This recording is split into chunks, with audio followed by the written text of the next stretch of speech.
Good morning. Welcome to RSBN Live. I'm Robert McNeely. Always a joy to be with you. A big news day for all of you today as we are in the friendliest village and loveliest village on the plains, Auburn, Alabama, covering everything inside and outside of the Beltway, your go-to America First live desk. We'd like to thank our sponsors here at Right Side Broadcasting Network Live, Colonial Metals Group. Please scan that QR code now. Do not delay. Make sure you do this today because you need to save what is your retirement intact. Everything going on in the world is just out of control, whether it's the Chinese Communist Party with their tariffs, with their war games against Taiwan, or whether it's simply wanting to achieve the things you want to achieve, especially in your retirement. So gold and silver are your go-tos. And Paul Stone, the great CEO of Colonial Metals Group, truly the best in the business, with patriots like Judge Jeanine Pirro, among many others, endorsing this outstanding company. freegoldguide.com/RSBN, freegoldguide.com/RSBN, truly your go-to for everything gold and silver. Gold has gone up over 840% since Y2K of 2000.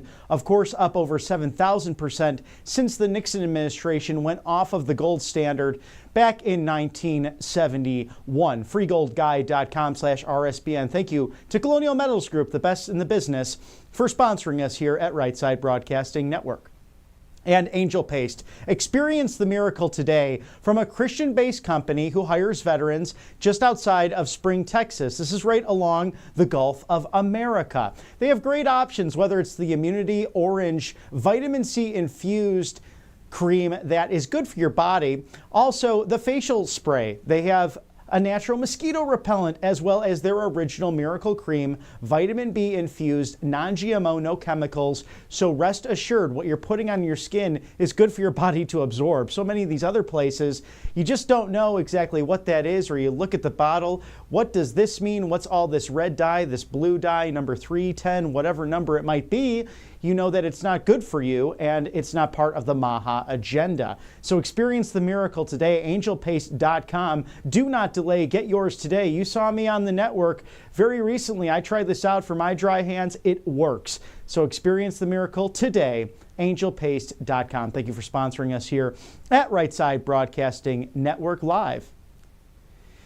And as you see that beautiful shot of the White House, an absolutely gorgeous day in Washington, D.C., awaiting White House Press Secretary Karoline Leavitt's press briefing on this beautiful Tuesday, we are joined by former Congressman Rod Blum from Iowa's 1st District. Always a pleasure to have you on the show, sir. Let's tackle some of the updates regarding immigration with the Trump administration. We've had you on to talk about this, but these district court judges just don't seem to stop with their lawfare. Hi, Robert. Good to be with you today. The Supreme Court yesterday, Monday, issued a temporary pause in deportations until the Supreme Court can, they say, deal with the issue, deal with the legality of it. The lawsuit was filed by the ACLU, imagine that. And guess what judge they used to try to go through? Judge Boasberg, our favorite liberal activist on the in the court system. So they're put a pause, on the deportations. And I tell you, there's something, Robert, something legal going on every day in this country to stop the people's agenda. And if you talk to the average person on the street, not liberal activists, the average person on the street who works 8 to 5 and is trying to raise a family and do the right things, they're upset about this, and that's putting it nicely. Those are words I can use on the air, and you can see what the Democrats' agenda is. First of all, as far as immigration goes, let them come every time they have the presidency. Let's let them come across en masse. I think the number's like 9 million illegals came under Biden. 9 million. So let them come across en masse, and then when they get here, say, hey, we can't deport them en masse. Though they came here en masse. So each one needs their due process. Each one needs their hearing. 9 million, Robert, need their hearing.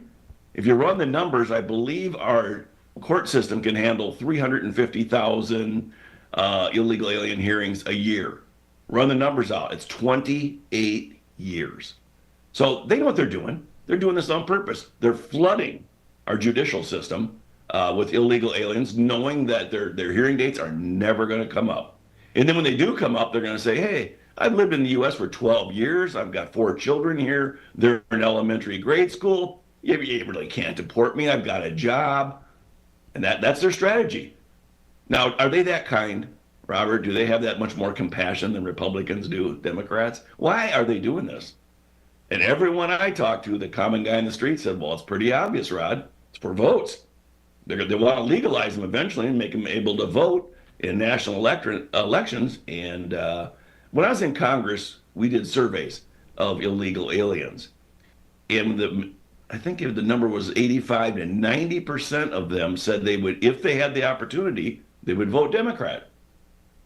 There's your answer. There's your answer. I mean, 40% of the people coming across the border don't have a high school degree. 40% do not have a high school degree. People that don't have high school degrees are heavily dependent on government services. So the Democrat Party, to survive and thrive and stay in power, needs a permanent class of people who are dependent on government services. And this is the group, and they're just importing the Democrat votes, and 90% of them are going to vote Democrat given the opportunity, and there you have it. And this is my number one issue, and I think it's the president's number one issue. We're in a world of hurt. This cannot continue. We need legislation to stop this type of thing and to make sure our border is secure. Because if a Democrat gets elected I wish it was every 20 years, but let's say every 5 or 6 or 8 years, we're going to have how many more? 10 million every time a Democrat president's elected. And pretty soon our country is going to be Mexico North. Well, that's what's so interesting, Congressman, because you've been in the room where it happens. You've been a veteran of campaigns. Why in the world would they want this? But you seem to answer that with they want that permanent class. And that's truly the difference. Even when I've had the opportunity to go talk about politics with, say, elementary schools or young students, the young patriots who will be inheriting this mess that seems to be left to them, the fact that the Republican Party believes in the individual and believes really in individual rights ultimately, whereas the Democrats really ever since the Civil War era, if not prior to their founding of 1828, they need that group collective think in order to survive. It's almost like an organic amoeba or maybe even artificial, because they need that group think, that kind of class warfare to happen in order to remain in power, because they did not speak up when President Bush, President Obama, and of course the autopen presidency of Joe Biden would deport in certain cases. Even going back to Bill Clinton, he mentioned during his State of the Union in 1995, we are a nation of immigrants, but also a nation of laws. And he was an advocate back then for Article 2 of the Constitution and the executive authority that's vested in the President of the United States, not the courts when it comes to this very issue. Yeah, Robert, I've always said, and I mean it when I say it, I have empathy, tremendous empathy for anyone in the world who's trying to create or make a better life for themselves and or their family. And the good people that are coming across our border, and there are a whole bunch of them, want to better their lives, for their families. I have empathy for that. That's a great thing. I understand that and share their wish. We all do. It's the American dream. Having said that, laws are laws. We're a nation of laws. And they're breaking our law coming across the border. And if this continues, let's run this out, Robert. Where are we going to be in 20 years? Where are we going to be as a country? I mean, we're going to be Mexico North. We're going to be Central America North. And I'm not saying that as, you get labeled as a racist. It's not racist at all. First of all, it's just a fact. Secondly, I love our national identity. I'm a proud American. I love this country. I don't want to see us lose that national identity. I don't want to see people majority of people waving their flags on Flag Day from different countries. I mean, I think, and I'm sure you would agree, America is absolutely the greatest country on the planet, probably that ever will be. And I think we should celebrate that and protect that. We can lose that in a generation or two. It can be gone. And, they're gaming the system. We all know they're gaming the system. Your average person on the street that I talk to says they're gaming the system. Asylum. I'm an asylum seeker. That's what they're taught. That's what they're taught to say. I'm an asylum seeker. And then therefore you get a hearing. And if you fear for your life or you fear you're going to be persecuted, then you're granted asylum. Come on, give me a break. There's 10 million. I mean, we're being gamed. And it's just like the tariffs. The rest of the world, I think, really looks at us behind our back and laughs. Well, I think about that. What other country can you walk into and get a jet airfare somewhere and get free education for your children and we spend about almost $10,000 per illegal immigrant per year. What other country does that? Now we're already $38 trillion in debt. I'm a business guy. This does not seem like a winning formula to me. At the basis of it, we can't afford it. We can't afford it. Not only is it illegal, we're going broke. Why do we want to be spending our money on illegal immigrants when we have senior citizens here who are in need, when we have veterans here who are in need? Why would we want to spend our money on some guy from Venezuela, for example? Oh, it drives me nuts on a number of issues, especially, really grinding my gears thinking about back to then Senator Mark Kirk, who won Barack Obama's Senate seat, the last Republican in Illinois to serve in the United States Senate. I went back and watched an interview of his back from 14 years ago when we were 14 trillion in debt, and that was the crisis moment, talking about we are defaulting on our loans, our interest, and we are a debtor nation. Now 36 trillion, as you mentioned, in the hole, and President Trump working hard on a daily basis to restructure the global supply chain and to finally export and build here once again so it works out for everyone in the United States. And to your point with this immigration issue, just being from Chicagoland, it is the second largest community of Polish ancestry outside of Warsaw.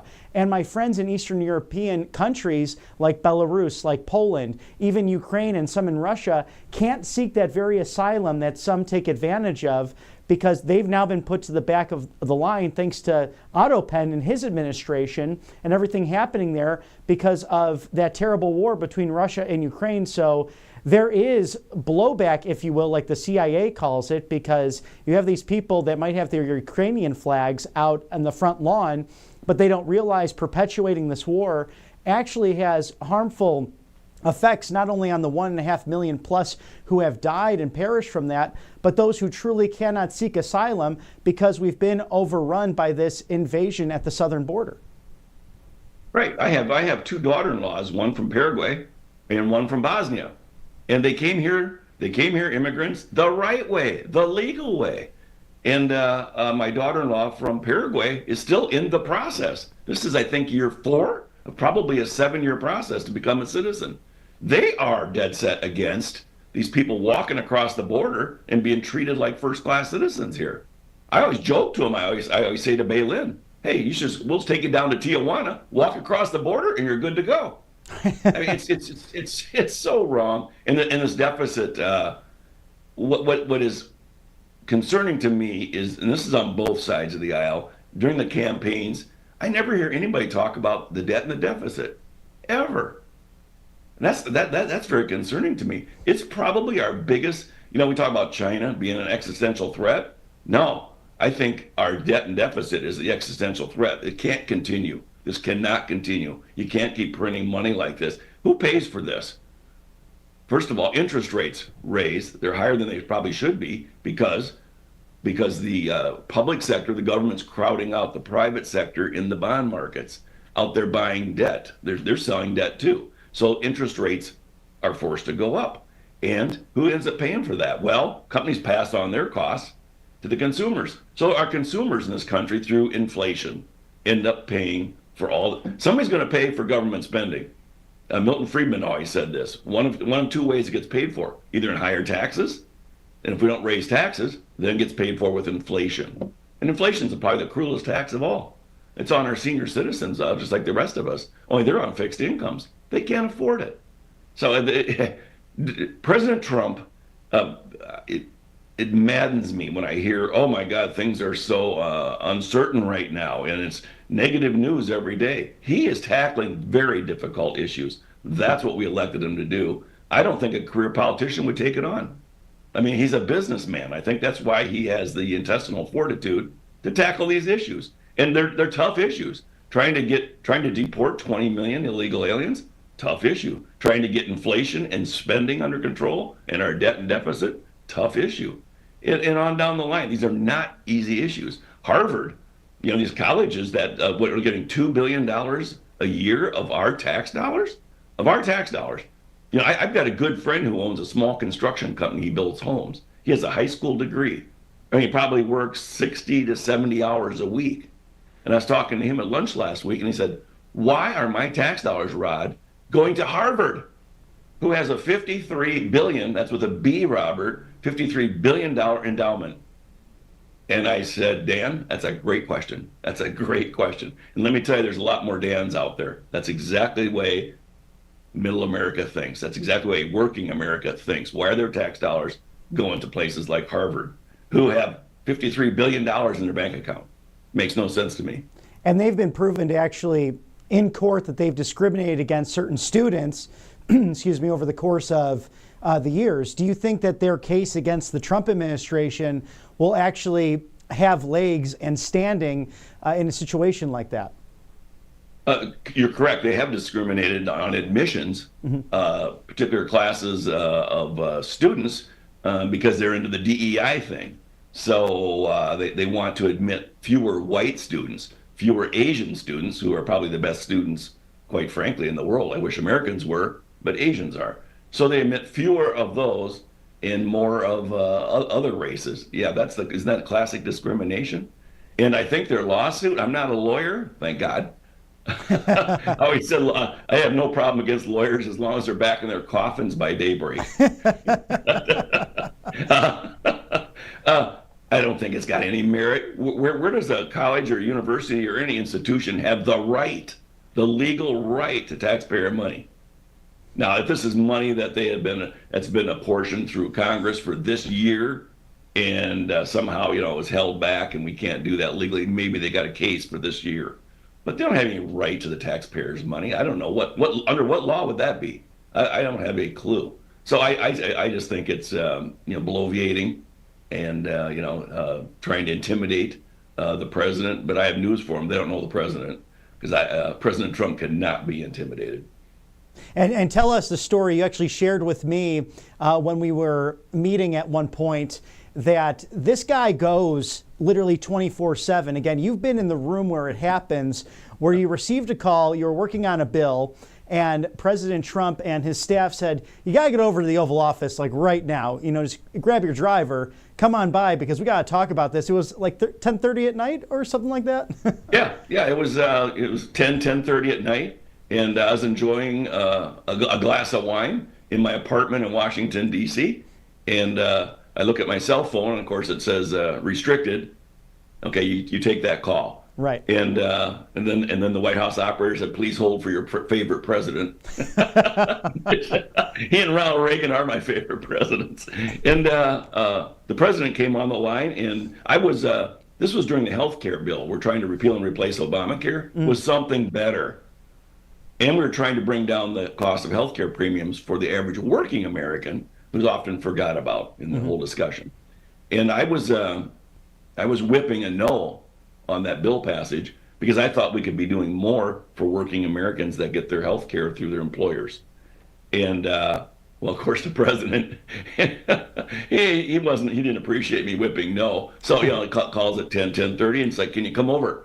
Can you come over to the Oval Office now? And sure. What are you going to say? No? And he goes, yeah. He goes, get your driver, have him bring you over here. I didn't say it, but I felt like saying, with all due respect, Mr. President, I don't have a driver. My driver's called Uber. So I got an Uber, and I probably got over there at, 11:15, something like that. And, Mark Meadows is in, at that time, it was a different chief of staff. But, there's people and he's got people in the office there, and they're still working at 10:45 at night. The guy, in fact, the guy is an amazing worker, Robert. But in fact, he took me in. He's got a little office off of the Oval Office. That's kind of a working office. And he took me in there and he showed me this whiteboard he had up on the wall of this little office, and on it had his campaign promises. Okay, this is from the 2016 campaign promise, and there's lines through the ones that he accomplished already. And he said, yeah, I put these here every day to remind me this is what I promised the American people. And I'm going to do my damnedest and work my hardest to make sure I do those. And I thought, who does that? Right. What career politician does that? Zero, I think. It's because he's a businessman. And this is exactly the reason he's elected. And that's why people love him. And that's why he's popular. And his agenda is our agenda. But yeah, it was amazing. And eventually I switched to a yes vote on that bill because it was better. It improved Obamacare and also helped lower the premiums of people who are working, getting their health insurance through their employers. But the Senate, if you remember the famous John McCain, gave it the thumbs down in the Senate, so it never went anywhere. As I like to say, and God rest his soul, of course, I don't like to speak about people after they've passed, in a sense, but that was a moment of the Emperor John McCain doing that dramatic thumbs down, as you remind us of that. But thank you for that story as well, Rod, because I think it's fun for our viewers really to get an inside look at this president in action at the White House. To your point, really the art of the deal and a deal maker, a businessman really at heart. We always look at the first 100 days. We're getting to that point of the second term of his American presidency. What about your first 100 days for this 119th Congress? What are some of your thoughts, perhaps criticisms? What have they accomplished well, and what can they do better? Well, I always remind people that the Senate needs 60 votes to pass a bill. 60, not 51, 60, because they just filibuster bills they don't like.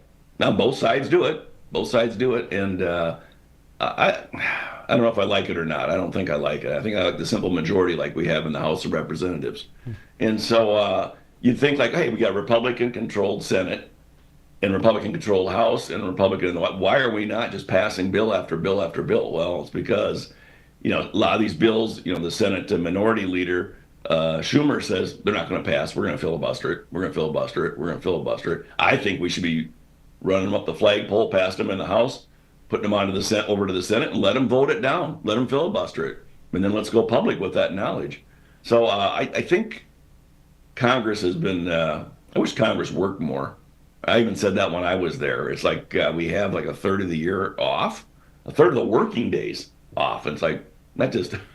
We were making $174,000 a year then. It's like, this doesn't make sense to me. I think the American people are getting screwed in this deal. But so they've been working, I think, very hard on the filibuster, not the filibuster, on the reconciliation bill, which you can do once a year. And the items in the reconciliation bill have to deal with the budget. Okay, it's a budget bill. But most things in the government cost money. So just about everything deals with the budget. And that only takes 51 votes, Robert, in the United States Senate. It's the one time a year we can get something through, that and judicial appointments, on 51 votes in the Senate. So I think they're working hard at that. Now, Mike Johnson, good guy, doesn't have much of a majority in the House. So it's it's like I said last time on your show here. It's like making sausage. It can get ugly, and a lot of behind the scenes things and promises made. But it's like. There's some Republicans that like to grandstand and, like, hey, if I vote no, this won't pass. Now I've got all the power and I'm going to use it to the max. It's like, let's just make sure we're working on the American people's agenda. I always think the American people, what they want, is that anyone's priority anymore? And we got Democrats in El Salvador going down there to try to bring back, a probable MS-13 gangbanger, a probable wife beater, and they're flying out on our nickel. Once again, Dan the Builder, he's paying for Van Hollen to go down there, paying for it, to try to get MS-13 gang member to come back to the United States. All right, this is insanity, and I don't understand. I don't know who's advising the Democrat Party, but some of the things they're taking stands on. I think it's reflected in their popularity polls, which I think are at 20-year lows. They're like at 25%, 21%. It's like, what are you thinking? You think the average person that goes to the factory every day cares about this MS-13 gang member in El Salvador? Hell no, he wants him out of here. Oh, it's absolutely extraordinary. And I think about the 2026 midterms because my question has been, love your thoughts on this too.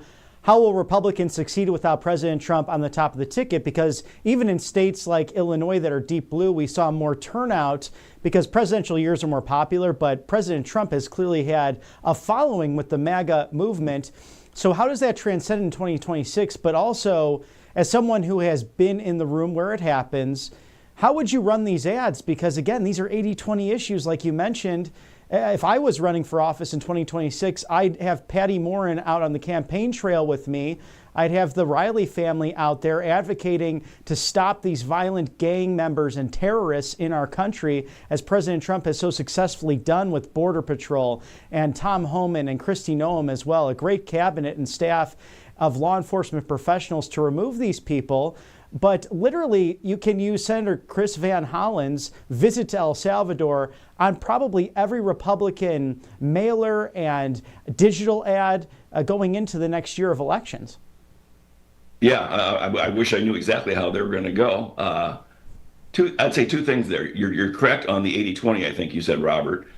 The Democrats are on the 20% of the things Americans care about most.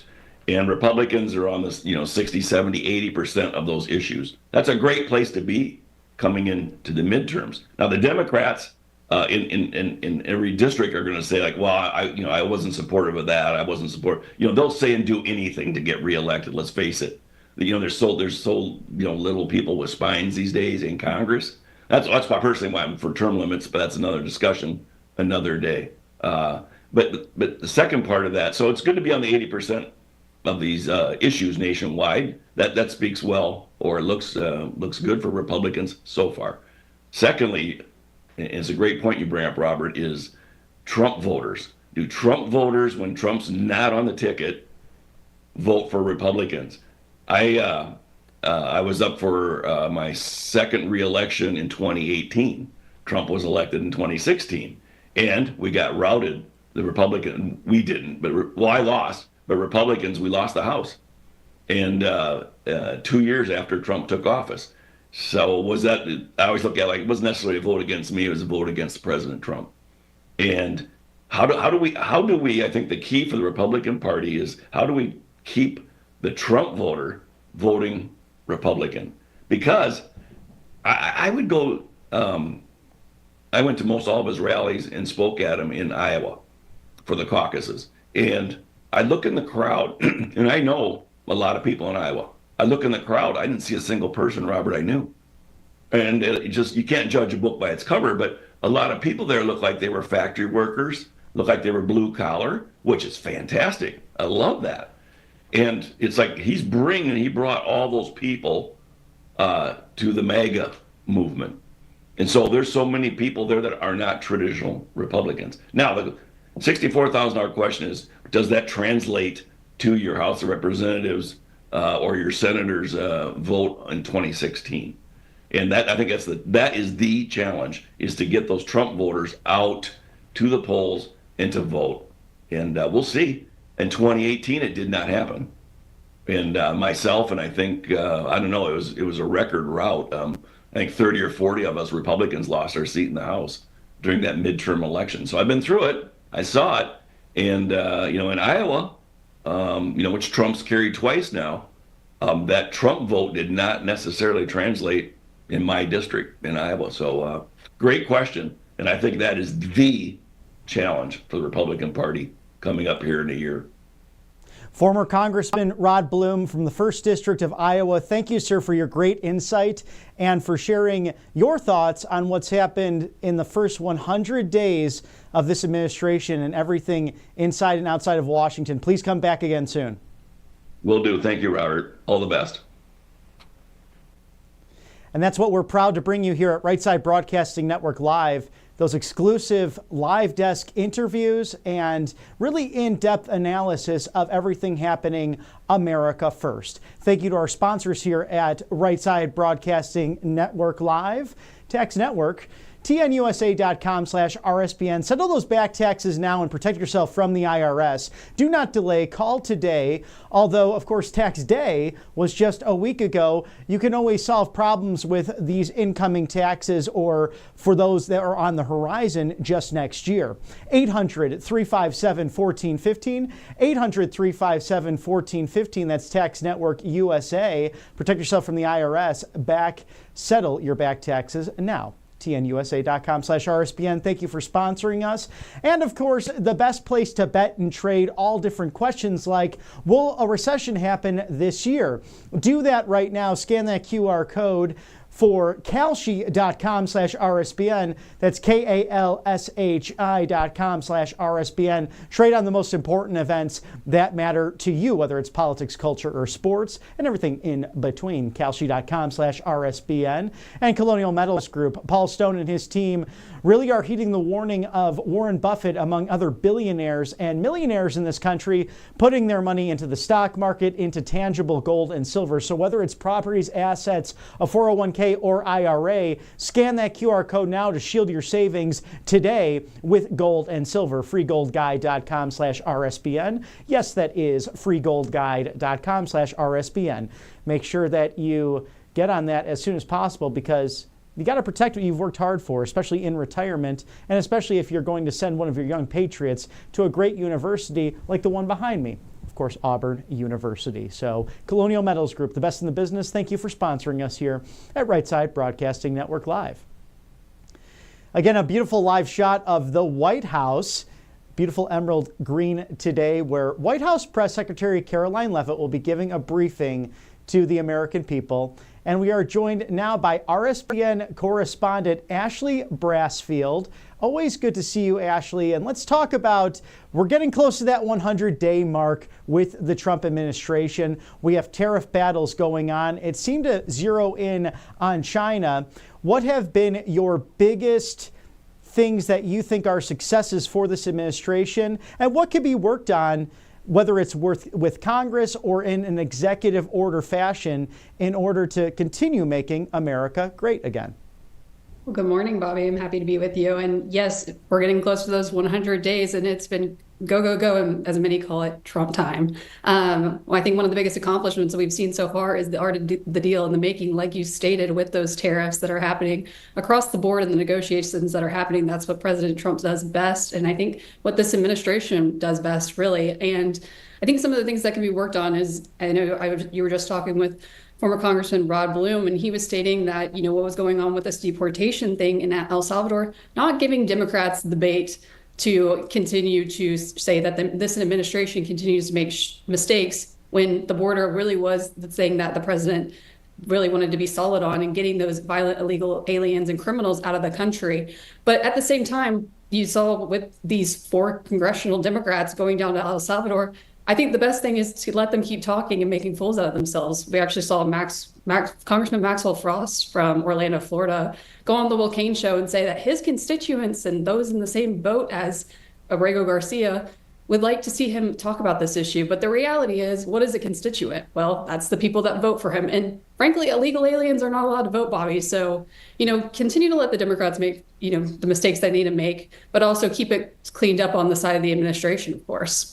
And that's what's mind-boggling to me, Ashley, because you have a situation where it seems as if they're trying to bring in millions and millions of new voters so that they can be dependent upon the government. And we know just in nature whether or not people believe in the Republican platform or the Democrat platform. It's just case in point, really going back to the American Civil War, the modern party system, this 2-party system. Republicans believe in the individual, whereas Democrats need that groupthink. And they once were a classic liberal party standing for free speech. I think about JFK and RFK Sr. and wanting to work on civil rights and civil liberties. There was once a time in this country where you had a robust Democrat party, demos being the Greek root of the people. If you literally translate that, now they seem to be just of their own personal interest. You've faced some backlash as well as a D1 athlete dealing with the men and women's sports and finding all of that unfairness taking place. Do you think this is also one of those fringe issues that somehow Democrats want to run on? And how will that translate in the midterm elections? Absolutely. Like you were just saying with the issue with the illegal immigration, this is an 80-20 issue.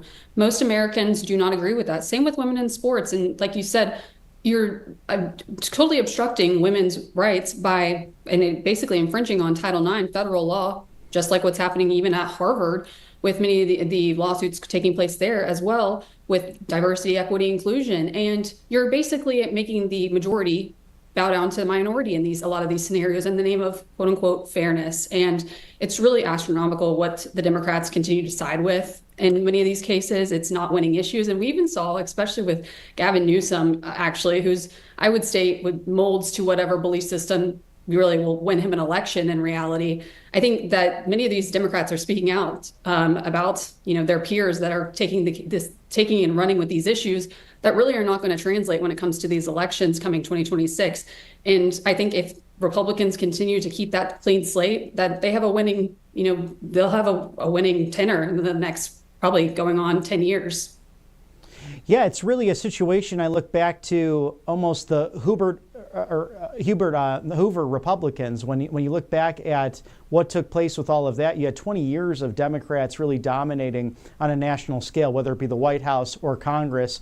I think that can translate here with Republicans dominating. But how do you get the Trump voter out to support other Republicans down ballot when, as the former congressman put it earlier on the show, he would see people that he never knew, and he was so engaged in the process, specifically in Iowa. But there really seems to be that Trump voter that is unaffiliated or does not really team up with either party, but rather a specific candidate. So how will that translate come 2026? Right. Well, I think we saw in this last election, and it came down to the grassroots support that happened, especially with places like Pennsylvania, where Scott Presler stepped up.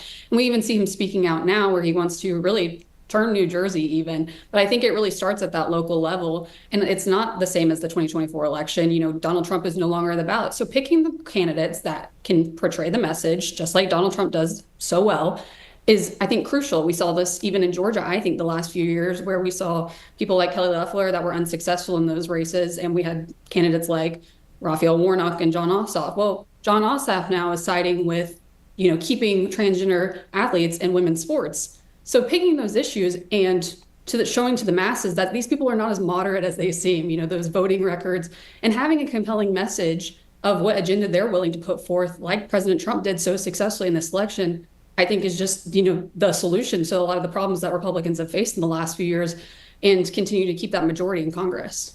I had the unfortunate experience of actually being on a Delta flight with Senator Warnock. And at the time, there's a way to address it, especially being in the media, as you know. And I just wanted to have a nice off-the-record conversation with him. And this is something I would not normally share. But I simply asked, Senator, I'm curious because you now are the pastor at Martin Luther King's church. His father was a pastor there. I believe his grandfather a pastor as well. The Ebenezer Baptist Church, really a stalwart, beautiful national icon in the city of Atlanta, Georgia. And they were so big in the civil rights movement and traditional liberalism, but also something that truly fit into the church. So my question as a Bible believer, how do you stand for such extreme abortion policies when you're a pastor in the name of God? And he said, I'm off of work right now. I'm off the clock. And simply my response was, I said, sir, you're a United States Senator. You're really never off the clock. And I'm trying to be respectful here. I'm just very curious about this. So do you think that these culture wars will come into play come 2026 and beyond the Trump presidency? Absolutely. And going back to, the argument that, you're a pastor and you're not pro-life and making that argument, it's kind of astonishing because much of the Black community, which it makes up much of Fulton County and Atlanta area, that's the community that are most affected by things like abortion and Planned Parenthood and the lack of family structure and reality. So very disheartening to hear that from Senator Warnock himself. But yes, I do think the culture war will come into play with this once again. They continue to side with these 80-20 issues, and the American people, if you go out on the street and interview them, majority are not going to agree with that. It's not translating to the voter at all. So I don't really know why they're continue to pick up the sword and do this crusade for many of these same, issues that were obviously failed and were not working in the 2024 election. And you're even seeing this, the battle within the Democratic Party itself with David Hogg, who's now taken over at the DNC, 25-year-old, waging wars to get new faces within the Democratic Party. But the old guard, like James Carville, the Nancy Pelosi's, James Clyburn's, also calling him a prick. So there's a war happening within the Democratic Party, but where they're winning is with the funding and many of these billionaires that continue to side, like George Soros and many others. Well, we have Elon Musk, of course, on the side of the Republicans, where he's really just taken up to try and help with the efficiency in government. But that's where the game is really played when it comes to these, elections, is the money. And we saw this in Wisconsin, saw this in Pennsylvania, of course. But we have to continue to focus on those, smaller elections, whether people are going to listen to the messaging.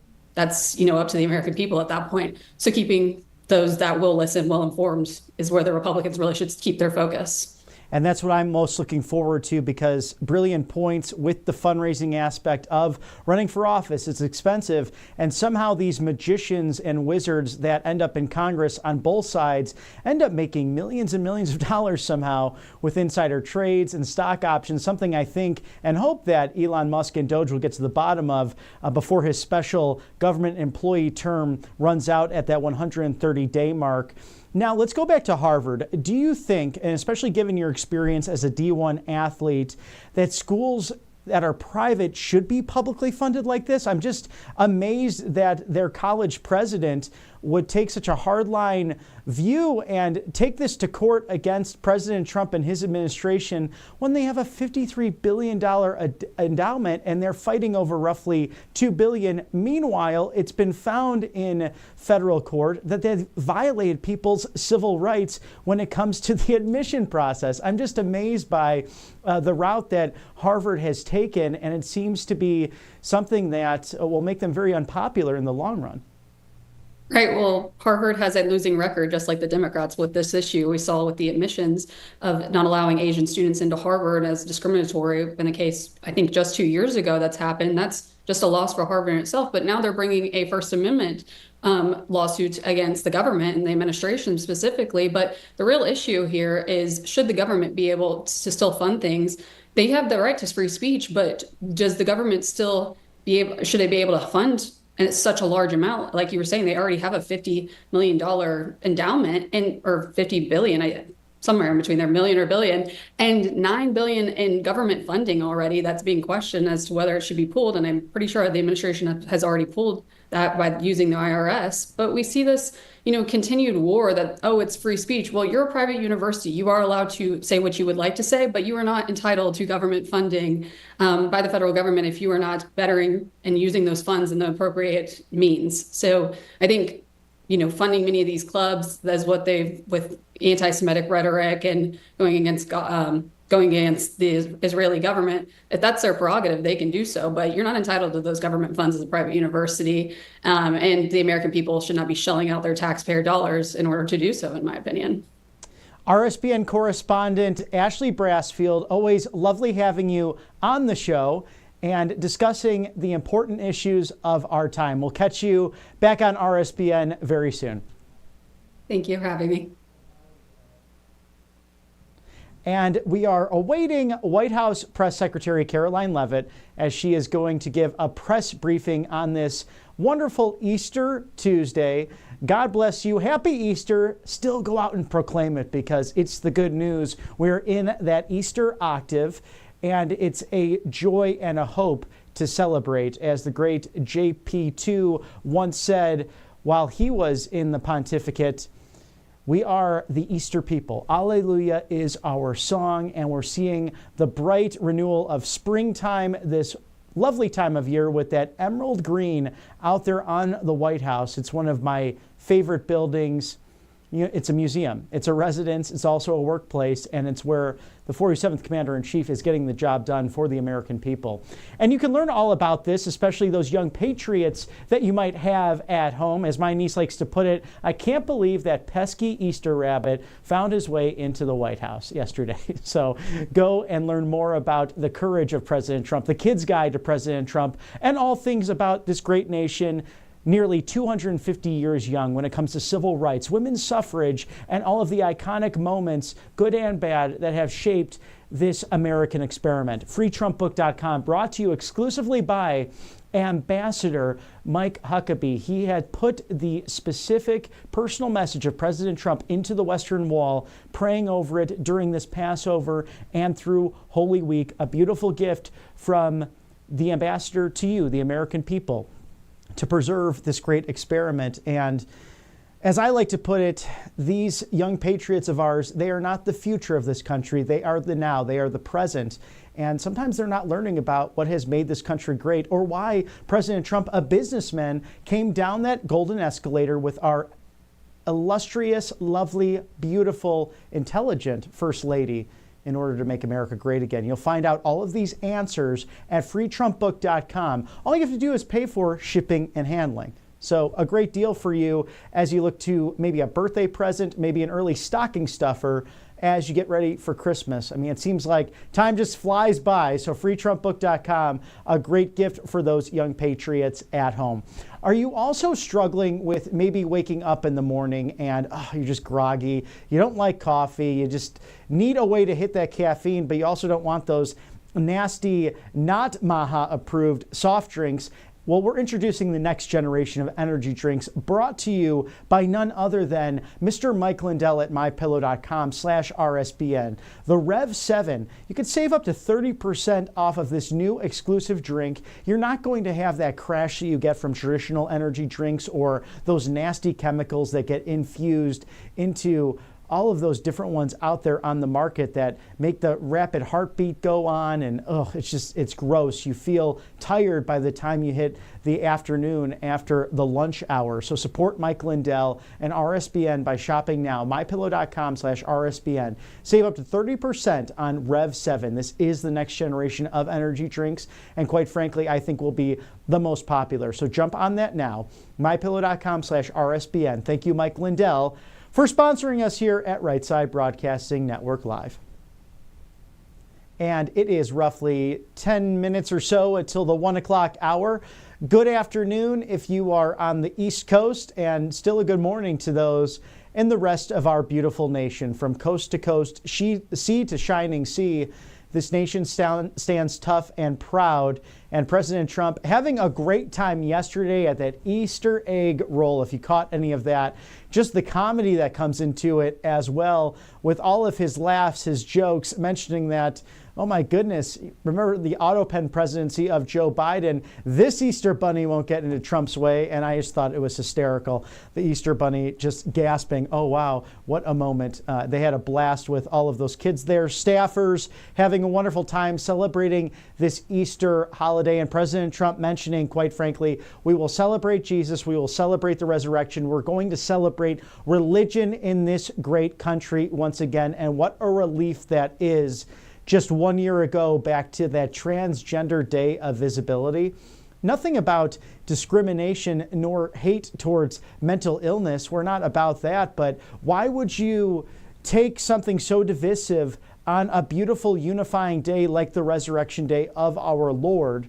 It's insanity. And then to really grind my gears even further, this whole transition surgery happening under the name of transgender ideology. It's woke, it's evil, and we know if you go woke, you end up going broke. So it's nice to see this based thinking back in our culture, these people stopping to thank God, whether it's at a sporting event, a great achievement.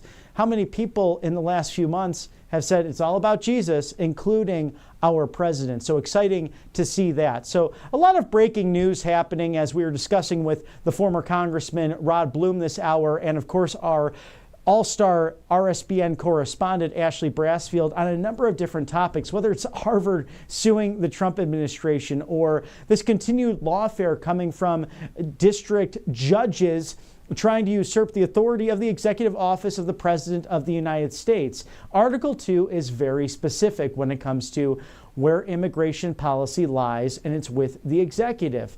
That's been dialogued, that's been discussed. Of course, there can be legislation to address these items, but Congress has kicked the can down the road, both Republican and Democrat, over the course of the last half century. President Trump proved through these immigration policies, as he mentioned at that joint session of Congress in early March. It did not matter so much of what was being done or not being done. It's more of they needed a change at the top. They needed the change in commander in chief because the border is now 99% secured. Our ports are being watched for deadly fentanyl coming through from the Chinese Communist Party. With Kristi Noem's work at the Department of Homeland Security joining those ICE raids, and border czar Tom Homan really hitting the ground running, getting these bad hombres out of this country, and President Trump signing on his first day in office on Inauguration Day that these gang members are now foreign terrorist outlets. It will not work. So this also goes into our trade agreements, our tariff agreements with great friends like Canada. They are immune right now from any tariff threat, with the exception of if you continue to harbor any people that are in MS-13, who are in Tren Aragua, who want to put deadly fentanyl into our countries, there will be tariff consequences for that. So President Trump literally restructuring the global order, not only the supply chain, but also international security as a result. And there are too many families who do not get to celebrate with those at the dinner table. And, this is dating back really to the Obama administration, if not the Bush administration and Clinton administrations, when it comes to the violent acts of people who came here illegally and committed heinous crimes. I think all the way back to, do you remember the 32-year-old Kate Steinle in San Francisco? She was shot dead by someone released 7 times out of prison who had illegal status here in this nation. Preventable crime, but was released again and again by rogue judges and DAs who don't want to do their damn job. And a federal government who, quite frankly, was too worried about getting reelected. Well, Kate no longer can celebrate Easter and those great holidays with her family members. How about Laken Riley, who was out for the jog in the University of Georgia in Athens, a beautiful area, and Rachel Morin facing that same consequence, going out for a jog, planning to shop with her children just a few hours later, only 37 years young. It's got to stop. And that's why the Republicans, if you're paying attention right now, this is what you run on. You run on the fact that this president will protect the American people, that Patty Morin is welcome to the White House, but that Senate Democrats and other congresswomen and congressmen want to go to El Salvador and then also usurp the sovereignty of President Bukele and his nation. He's made what was once the most dangerous country in the Western Hemisphere into really a paradise in Central America. I'd like to go and visit myself to see all of the great accomplishments of President Bukele. And as he was in the Oval Office with the fake news harping on this issue with Garcia, somehow being this Maryland family man, we know that there were many different orders against him to stay away from his wife because he was beating her, he was abusing her. So even if he was a citizen, this is not a good guy. This is someone who's a resident of El Salvador. And he said to the press, I do not have the authority to smuggle an illegal foreign terrorist into the United States, nor would I want to, because our countries are working so well together, not only in bilateral trade, but for the freedom and safety of the El Salvadoran people and the American people.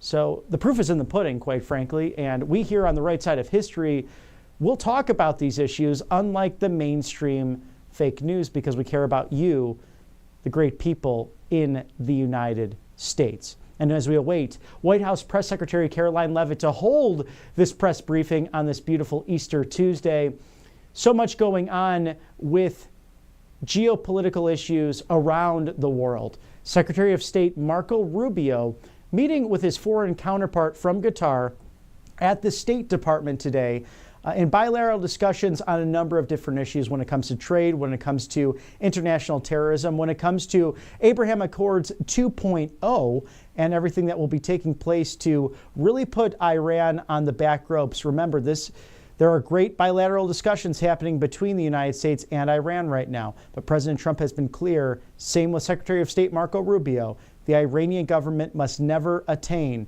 a nuclear missile. These people don't think, even like the Chinese Communist Party recognizes mutually assured destruction. The Ayatollahs do not care. They are hell-bent on spreading fear and danger throughout the Middle East and throughout the greater world. We'll toss that to that video live of Secretary of State Marco Rubio with the Qatar counterparts at the Department of State.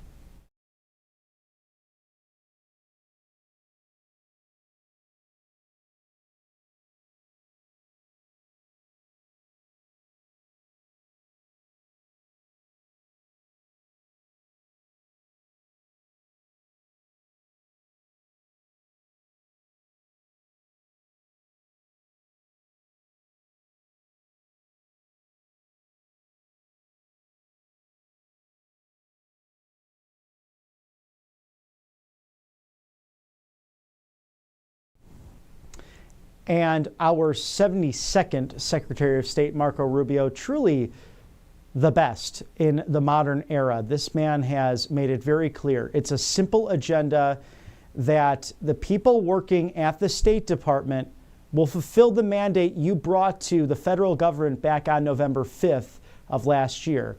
President Trump's agenda that it's America first. And if it's not in the interest of the United States, we're not going to dialogue on this. This is not some reset button that Hillary Clinton had with her Russian counterparts back in 2008 into 2009 with that stupid red button that, I mean, you might have that at your desk at home or at work, and I apologize for that because those are fun.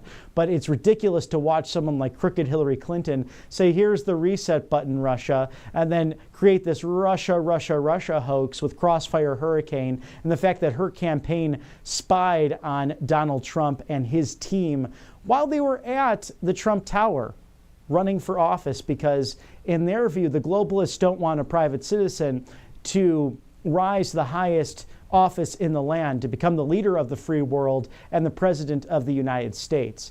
But this guy, he stands the test of time. Whether it is literal assassination attempts or the lawfare coming from the judiciary or these Democrats who seem to want to put illegal aliens before American citizens and residents, or if it's simply the fake impeachment hoaxes that took place, wasting taxpayer money, this man and his family have the wherewithal and have the guardian angels and God on their side. As he talked about last week on Easter or Holy Week Wednesday with those great pastors that joined him there at the White House, we need God back in America. We need this revival, and it's happening less than 100 days back in the Oval Office, as we await White House Press Secretary Karoline Leavitt to hold a press briefing on this Easter Tuesday, and I'm sure talk about what was so much fun yesterday. If you did not catch any of it, President Trump and First Lady Melania Trump spending time with the White House staff and guests from all 50 states and 6 territories, and some international guests as well, to enjoy in the Easter celebrations. And thank you to my friends who were on site, and you might have saw a familiar face of ours, of course, one of our talent, Harrison Fields, the great Deputy White House Press Secretary and White House spokesperson, was on the grounds as well, and enjoying that special day with family members and friends. We are truly one nation under God, and this administration recognizes that. And perhaps you listen to the great music of the United States Marine Corps Band, the president's very own, dating back to 1775. And these are not only people who are defending us on the front lines, but sharing beautiful music. And we actually have playback from that if you'd like to see anything that you might have missed yesterday on Easter Monday on the South Lawn of the White House. Ladies and gentlemen, the President of the United States and First Lady Melania Trump, accompanied by the Easter Bunny.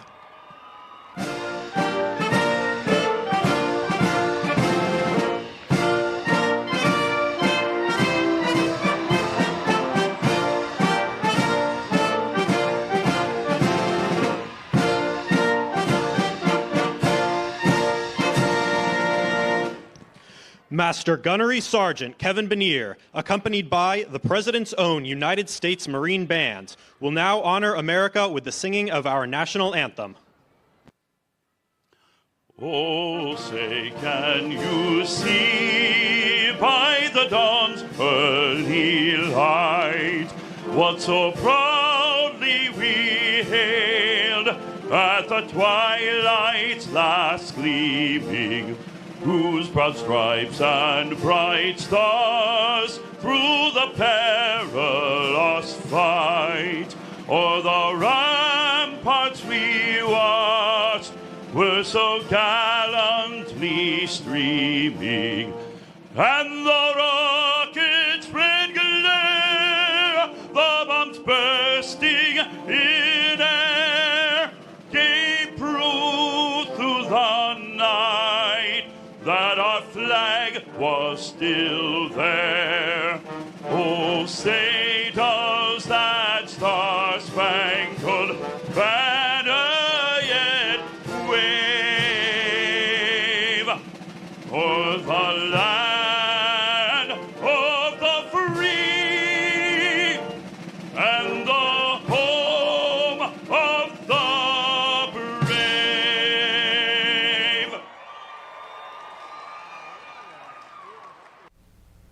It gives you goosebumps just to think of the beautiful music and celebrating this great nation. President Trump saluting his very own Marine Band. And of course, our lovely First Lady Melania Trump, her office puts on all of that. So those decorations, the book reading in the garden as well with the children, and all of the traditional Easter egg roll itself, all put on by the office of the First Lady. Thank you for doing that and for opening the People's House once again to the American people. Thank you to our sponsors here at Right Side Broadcasting Network Live, angelpaste.com. Experience that miracle today with the Vitamin B Miracle Cream, a great thing to put on your dry skin. I've tried it here on the network. I love this, and I love the fact that there's no GMOs, no chemicals, nothing bad for your skin to absorb, because at the end of the day, it's about the Maha movement. And some of those other brands, they're filled with nasty things and countless ingredients that you can't recognize, dyes and perfumes, and bleh, it's not good for you. So Angel Paste Miracle Cream, truly that miracle. Experience it today, angelpaste.com. They are out of Spring, Texas, a Christian-based company. They hire veterans as well, right off of the Gulf of America. So many different options, whether it's a natural mosquito repellent, a facial spray as well, so you can go and paint the town red confidently, but also an orange option filled with vitamin C infused qualities and properties that will make you just feel splendid, especially when it's a flu or cold season. So experience that miracle today, angelpaste.com. Colonial Metals Group as well. Thank you for sponsoring us here at Right Side Broadcasting Network. Whether you are looking for retirement options or that next big thing on the horizon, like sending a student, perhaps a young patriot of yours, to Auburn University, of all places, of course, the best in the SEC. Scan that QR code now to shield your savings today and heed Warren Buffett's warning. He's put his money into stock markets, into gold and silver, and to these precious commodities that will make a major difference for you and your portfolio, especially given the antics of the Chinese Communist Party with their war games against Taiwan or their tariff battle with the United States. freegoldguide.com/RSBN, freegoldguide.com/RSBN, your go-to best business when it comes to tangible gold and silver. We know that it's been 7,000% rising ever since the year 1971, when the Nixon administration went off of the gold standard. Perhaps a foolish decision ultimately, but regardless, gold does not go down. It only spikes up, and it's your best bet against inflation. Thank you to Paul Stone, the CEO of Colonial Metals Group, for sponsoring us here at Right Side Broadcasting Network Live. As we await White House Press Secretary Karoline Leavitt to hold a press briefing, I think about those 1990s Bulls and the lead-up song, that da-da-da-da-da-da. That's why I would love to hear that right before Karoline comes out, because she is shooting those three-pointers. She is batting at 1,000 against these fake news wannabe reporters with some of their stupid questions. Did you hear on the lawn yesterday at the White House just how ridiculous some of them were in regards to that old news, that fake news, those leaks that are going on, which Secretary of Defense Pete Hegseth is clearly on top of, but they want to create this media narrative that somehow things are not right with the administration. And President Trump, as Karoline Leavitt put it at her first press briefing weeks ago now, that the best spokesperson for this White House is none other than Donald John Trump. And he set the record straight yesterday. Won't you get on to some of the more pressing issues like Harvard suing the administration, or all of the lawfare coming from the same judge going through the ACLU to try and stop illegal aliens from leaving this country? President Trump mentioning on Truth Social that he's doing what he was elected to do, within the purview, of course, of his executive authority within the office of the President of the United States. It's very clear in Article 2. And that's why, dating back to his joint session of Congress, that address stating that all we needed to do was change the person at the top, because AutoPen did not know what the hell he was doing, nor did he have the mental capacity to do the job of President of the United States. And so there's a great investigation that congressional Republicans can look into, while DOJ is looking into why Republicans and Democrats, some have schemed the system, making millions of dollars, while on the average congressman's salary of roughly $177,000 per year, somehow they're making multi-millions, while during their public service in Washington, D.C., of course, public service. It's things that people like Martha Stewart went to jail for, inside stock options and trading options, that somehow they get off scot-free. All you have to do is look at that X handle that is literally following Nancy Pelosi's stock trades.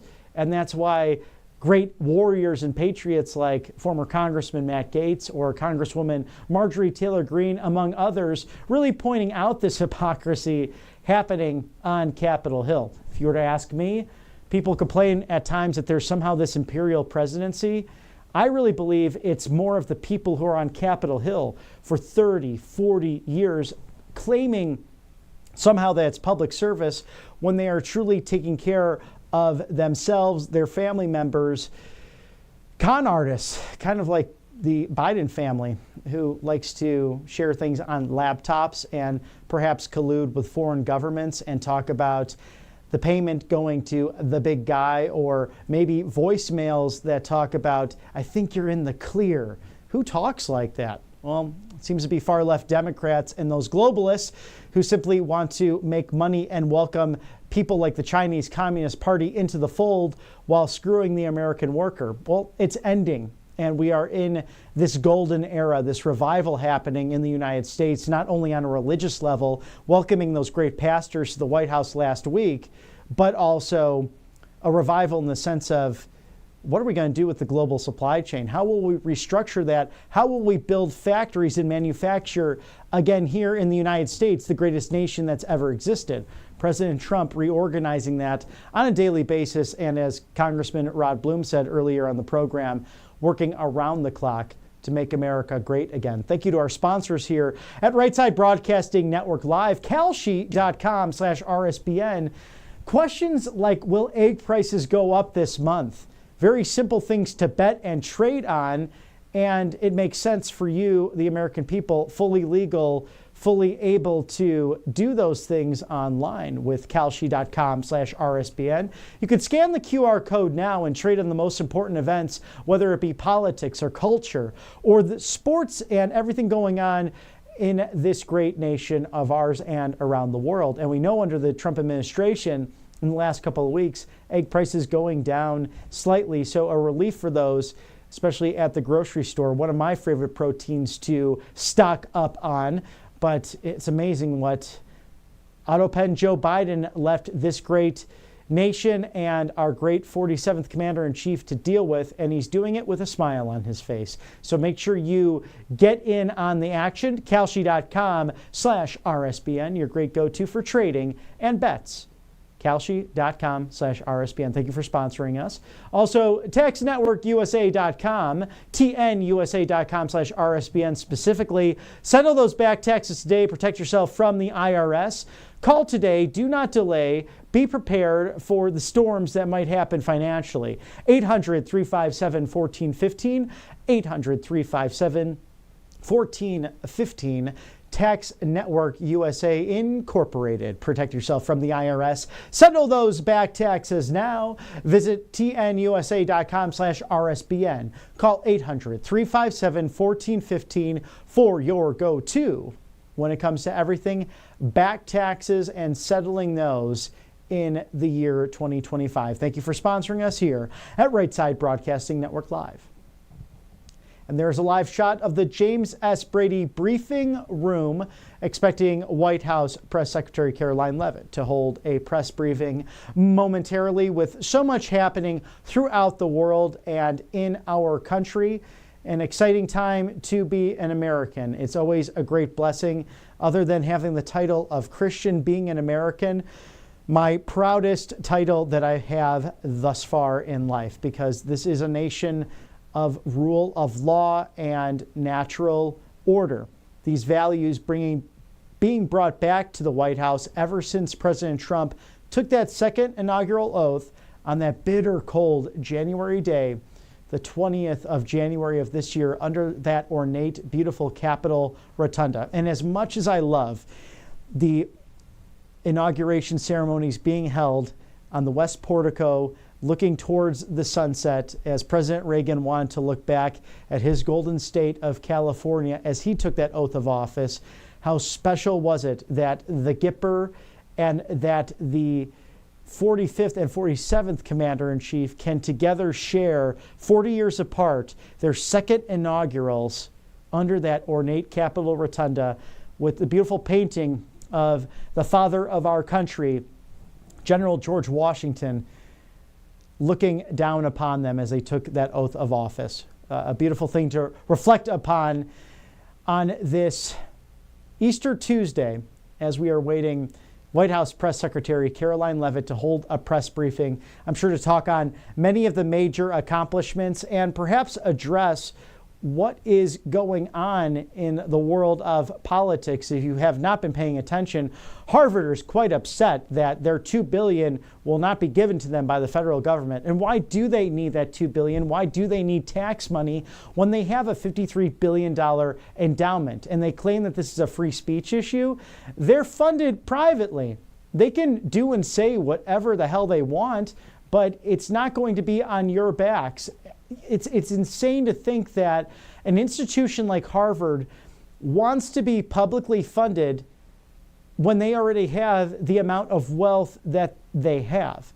It's amazing to think about that they want to continue to take advantage of this government when it can be going to people who truly need it. What about our veterans on the streets? What about mental illness?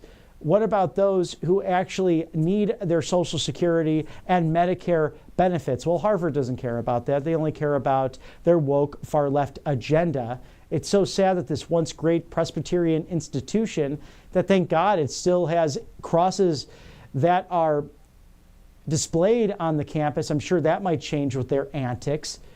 Oh my goodness. Well, let's go to White House Press Secretary Karoline Leavitt holding a press briefing on this Easter Tuesday. The thoughts and prayers of the entire White House remain with all of the Catholics around the world who are mourning the death of Pope Francis. Pope Francis touched millions of lives and dedicated his life to serving the Catholic Church. As a mark of respect for his memory, President Trump ordered flags be flown at half-staff, and he will be traveling to attend his funeral in Rome. The president will depart from Washington on Friday morning and return to the United States on Saturday evening following the funeral service. I can also confirm the dates of the president's trip to the Middle East. He will travel to Saudi Arabia, Qatar, and the United Arab Emirates from May 13th until May 16th. And on Thursday of this week, President Trump will welcome Norwegian Prime Minister at the White House for a working visit. The two leaders will discuss trade and regional security. This will be the 13th head of state visit of President Trump's term already. At the border, President Trump continues to deliver on his promise to make America safe again. The Wall Street Journal captured the Trump effect in a recent article. Border crossings grind to a halt as Trump's tough policies take hold. U.S. Customs and Border Protection recorded its lowest southwest border crossings in history in March, and we're seeing the same successes at our northern border. Here's how the New York Post put it. Northern border sector previously overrun by illegal migrants sees dramatic drop in crossings. We haven't seen anyone since November, end quote. According to U.S. Customs and Border Protection, just 54 illegal aliens were apprehended in the Swanton sector of our northern border, which stretches more than 300 miles, in March. This is a drastic 95% drop from the more than 1,000 border crossings that were caught in March 2024. This is a main hotspot area that recorded more than 80% of all apprehensions along the northern border during the 2024 fiscal year. And new reporting from the Washington Times fully highlights the difference in Joe Biden's disgraceful approach to the border compared to President Trump's. Under Trump, border catch and release has dropped 99.99% from worst Biden month. You can't get much better than that. This statistic in particular is astounding. Border Patrol agents caught and immediately released 189,604 illegal aliens into the United States in December 2023 at the height of the Biden border crisis. But under President Trump, Border Patrol agents caught and released only 20 illegal aliens into the U.S. in the month of February. Thanks to President Trump, operational control of the border is becoming a reality, and the administration's historic enforcement measures are yielding huge results. Illegal aliens are finally getting the blunt message. If you cross the border illegally, you will be swiftly deported and never return to the United States of America. Efforts to arrest the criminal illegal alien invaders are continuing to ramp up. ICE Chicago arrested a Mexican national convicted of predatory sexual assault of a child in Cook County, Illinois. This week, ICE Denver arrested a Mexican national convicted of sexual assault of a child in Houston County, Texas. ICE Miami arrested a Nicaraguan convicted of aggravated battery in Hillsborough County, Florida. ICE Houston arrested a Salvadorian national convicted of attempted sexual assault of a child in Escape in Dallas County, Texas. And ICE Chicago arrested a Mexican national convicted of aggravated sexual abuse of a minor in Illinois. Despite the Democrats' insane objections, President Trump will continue to embolden law enforcement officers to arrest dangerous legal alien criminals and keep our communities safe. And also thanks to President Trump's America First economic approach, investments continue to pour into our country. Swiss pharmaceuticals company announced they will be investing $50 billion in the United States over the next 5 years, creating 12,000 new quality jobs. Regeneron Pharmaceuticals also agreed to pay Fujifilm Technologies more than $3 billion over the next decade to help manufacture its medicines in the United States. It's a top priority for President Trump to ensure we are producing critical medicines and pharmaceutical drugs right here in America, and that is exactly what we continue to see happen every day. In other news, the Trump administration has announced we will put an end to Joe Biden's illegal student loan bailout attempts. No student loan has been referred to collection since March of 2020. That comes to an end. On May 5th, the Department of Education will resume involuntary collections for borrowers with defaulted federal student loans. The student loan portfolio controlled by the federal government is nearly $1.6 trillion, but fewer than 4 out of 10 borrowers are in repayment. This is unsustainable, unfair, and a huge liability for American taxpayers. Debt cannot be wiped away. It just ends up getting transferred to others. So why should Americans who didn't go to college or went to college and responsibly paid back their loans pay for the student loans of other Americans? The Trump administration will never force taxpayers to pay student loan debts that don't belong to them. Student loan borrowers need clarity, and we're finally giving it to them. Borrowers will now be clearly expected to repay their loans, and those who default on their loan obligations will face involuntary collections. The government can and will collect defaulted federal student loan debt by withholding money from borrowers, tax refunds, federal pensions, and even their wages. America is $36 trillion in debt. We must get our fiscal house in order and restore common sense to our country. If you take out a loan, you have to pay it back. It's very simple. President Trump will not kick the can down the road anymore.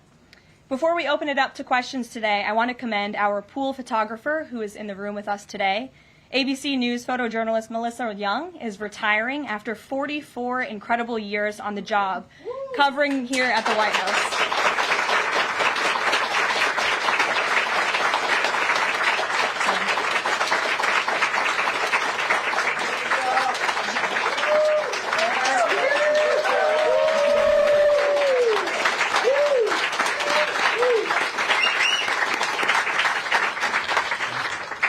Melissa, congratulations. You have the largest round of applause I've ever heard in this room. So there's something we can all agree on, and you've had an incredible career here covering the White House. So congratulations to you, and we hope you enjoy retirement. I'm sure you will. And everybody else in the room will be very jealous of you as you're enjoying your rest. All right, let's get to it. We have an individual in our new media seat today. His name is Tim Pool. He's a political commentator and a media entrepreneur with millions of followers, a very big platform. Currently hosts Timcast IRL, a daily news and discussions show, and The Culture War, a weekly podcast exploring cultural and political issues. His programs feature in-depth conversations on topics such as free speech, censorship, identity politics, and societal change, often engaging with a diverse range of guests. He's in Washington today because we are also hosting a local media row across the street in the Eisenhower building, which is a testament to our commitment to bring new voices into the White House to cover the president and this administration. So, Tim, why don't you kick us off today? Yes. Many of the news organizations that are represented in this room have marched in lockstep on false narratives, such as the Very Fine People hoax, the Covington smear, and now what's being called the Maryland Man hoax, where an MS-13 gang member adjudicated by 2 different judges, I believe, is just simply being referred to as a Maryland Man over and over again. Now, in an effort from the White House to expand access to new companies, you've created this new media seat. So I'm wondering if you can comment on following this expansion, you've had numerous outlets disparage the companies that you've had sit here, as well as the reporters. I'm wondering if you could comment on the unprofessional behavior, as well as elaborate if there's any plans to expand access to new companies. Sure. Well, we certainly welcome diverse viewpoints in this room, which is one of the reasons we have you in here, and there's many new faces in this room in comparison to the previous administrations. We want to welcome all viewpoints into this room. We welcome unbiased journalists who really care about the truth and the facts and the accuracy, and you rightfully pointed out the Maryland Man story, which I, from this podium, when The Atlantic published it, on that very first day, I came to this podium and said, this is wrong. The press in this room have this story wrong, and we have seen more and more evidence come to the table that we have had all along. We were always right. The president was always on the right side of this issue to deport this illegal criminal from our community. And it is despicable to see the media continue to refer to this individual as someone who is just a peaceful man living his life in Maryland. This was and always has been an illegal criminal, an MS-13 gang member, and a designated foreign terrorist. And the administration maintains our position to deport these individuals from our community. So thank you for being here, Tim. It's great to see you. Thank you. Dasha, why don't you kick us off? Thank you, Karoline. You're welcome. I really appreciate it. I have 2 questions, one on the Pentagon and another on the economy. You said on Fox News that the entire Pentagon is working against Secretary Hegseth, but the people who were fired were Hegseth's own guys. So how do you square that, and what do you say to concerns that that's bad management? They were Pentagon employees who leaked against their boss to news agencies in this room. And it's been clear since day one from this administration that we are not going to tolerate individuals who leak to the mainstream media, particularly when it comes to sensitive information. And the Secretary of Defense is doing a tremendous job, and he is bringing monumental change to the Pentagon. And there's a lot of people in this city who reject monumental change, and I think, frankly, that's why we've seen a smear campaign against the Secretary of Defense since the moment that President Trump announced his nomination before the United States Senate. Let me reiterate, the president stands strongly behind Secretary Hegseth in the change that he is bringing to the Pentagon, and the results that he's achieved thus far speak for themselves. Is there an FBI investigation into the leaks? The Secretary said that these people would be prosecuted, so is the FBI investigating? You'd have to ask the FBI, you have to ask the Department of Justice on what they plan to do, but certainly we take leaks with the utmost seriously across this administration. You've seen people fired from the Department of Homeland Security. The president has made it clear it's an unacceptable behavior. On the economy, Karoline, Peter Navarro said that it's perfectly possible to do 90 deals in 90 days. We haven't seen one just yet. How soon might we see a deal, and what evidence can you share that progress is being made in these trade negotiations? Sure. Well, I spoke to our entire trade team this morning. There is a lot of progress being made. We now have 18 proposals on paper that have been brought to the trade team. Again, these are proposals on paper that countries have proposed to the Trump administration and to our government. You have Secretary Bessent, Secretary Lutnick, Ambassador Greer, NEC Director Hassett, and Peter Navarro, the entire trade team, meeting with 34 countries this week alone. We are moving at Trump speed to ensure these deals are made on behalf of the American worker and the American people. And just yesterday, it seemed to get a little bit lost in the news, and I think it's a disservice to the American public that it did. The Vice President announced terms of reference for a trade deal with India. That is a big deal. We know when we look at the numbers, the monetary trade barriers and the non-monetary trade barriers from India, they have been ripping off the United States and American workers for a very long time. So the fact that the Vice President, with Prime Minister Modi, on that trip in India, announced these terms of reference, which is essentially a framework to move the ball forward to sign a good trade deal between our two nations, is great progress, and it speaks to the work ethic and the real labor that's being put into this effort by the President's trade team. Sure. Go ahead. Does the proposals that you talk about, is that enough to extend the pauses on these reciprocal tariffs, or does the President need to see, these deals inked and signed to offer any sort of additional extension beyond the 90 days? Well, look, ask me in July when the deadline hits. I know I'll be answering those questions from all of you in this room. There's a lot of time left, and the President's trade team is working, again, at Trump speed as quickly as they can to ensure that these deals can be made. Are any of those conversations yet with China happening? I actually do have something to share on that. I asked the President about this before coming out here, and he wanted me to share with all of you that we're doing very well in respect to a potential trade deal with China. As I mentioned, there have now been 18 proposals in more than 100 countries around the world who are wanting to make a deal with the United States of America, and the President and the administration are setting the stage for a deal with China. So we feel everyone involved wants to see a trade deal happen, and the ball is moving in the right direction. Sure. Setting the stage for a deal with China, what does that mean? Has the President spoken directly with Xi yet? I don't have anything to read out on a direct talk between the President and President Xi, but we will continue to keep you updated. And Secretary Bessent reportedly today told investors that the trade standoff with China he expects will be de-escalating soon because, as he described it, reportedly the situation is unsustainable. Is the President considering taking steps to de-escalate the situation with China? Again, I just read you words directly from the President of the United States. Those are moments ago. That's where his head is at right now. Sure. Caroline, I have two questions, one on immigration and one on China. First on immigration.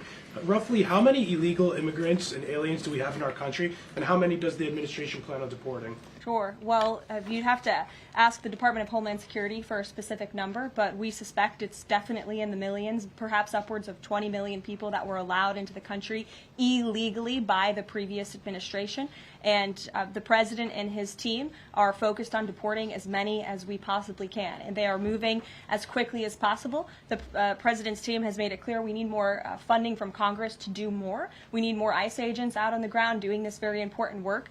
And we also need rogue district court judges to stop acting as judicial activists, trying to block the administration from deporting illegal criminals from our nation's interior. The American public elected the President to do this, and he's following through with that promise. And we have over 250,000 Chinese nationals in our country right now on student visas. Does the administration believe there's any national security concern when it comes to those over 250,000 Chinese nationals in our country? Well, as you know, when it comes to foreign visas, the Secretary of State has the right to revoke visas of those who we feel are acting in a adversarial way to our foreign policy interests here in the United States.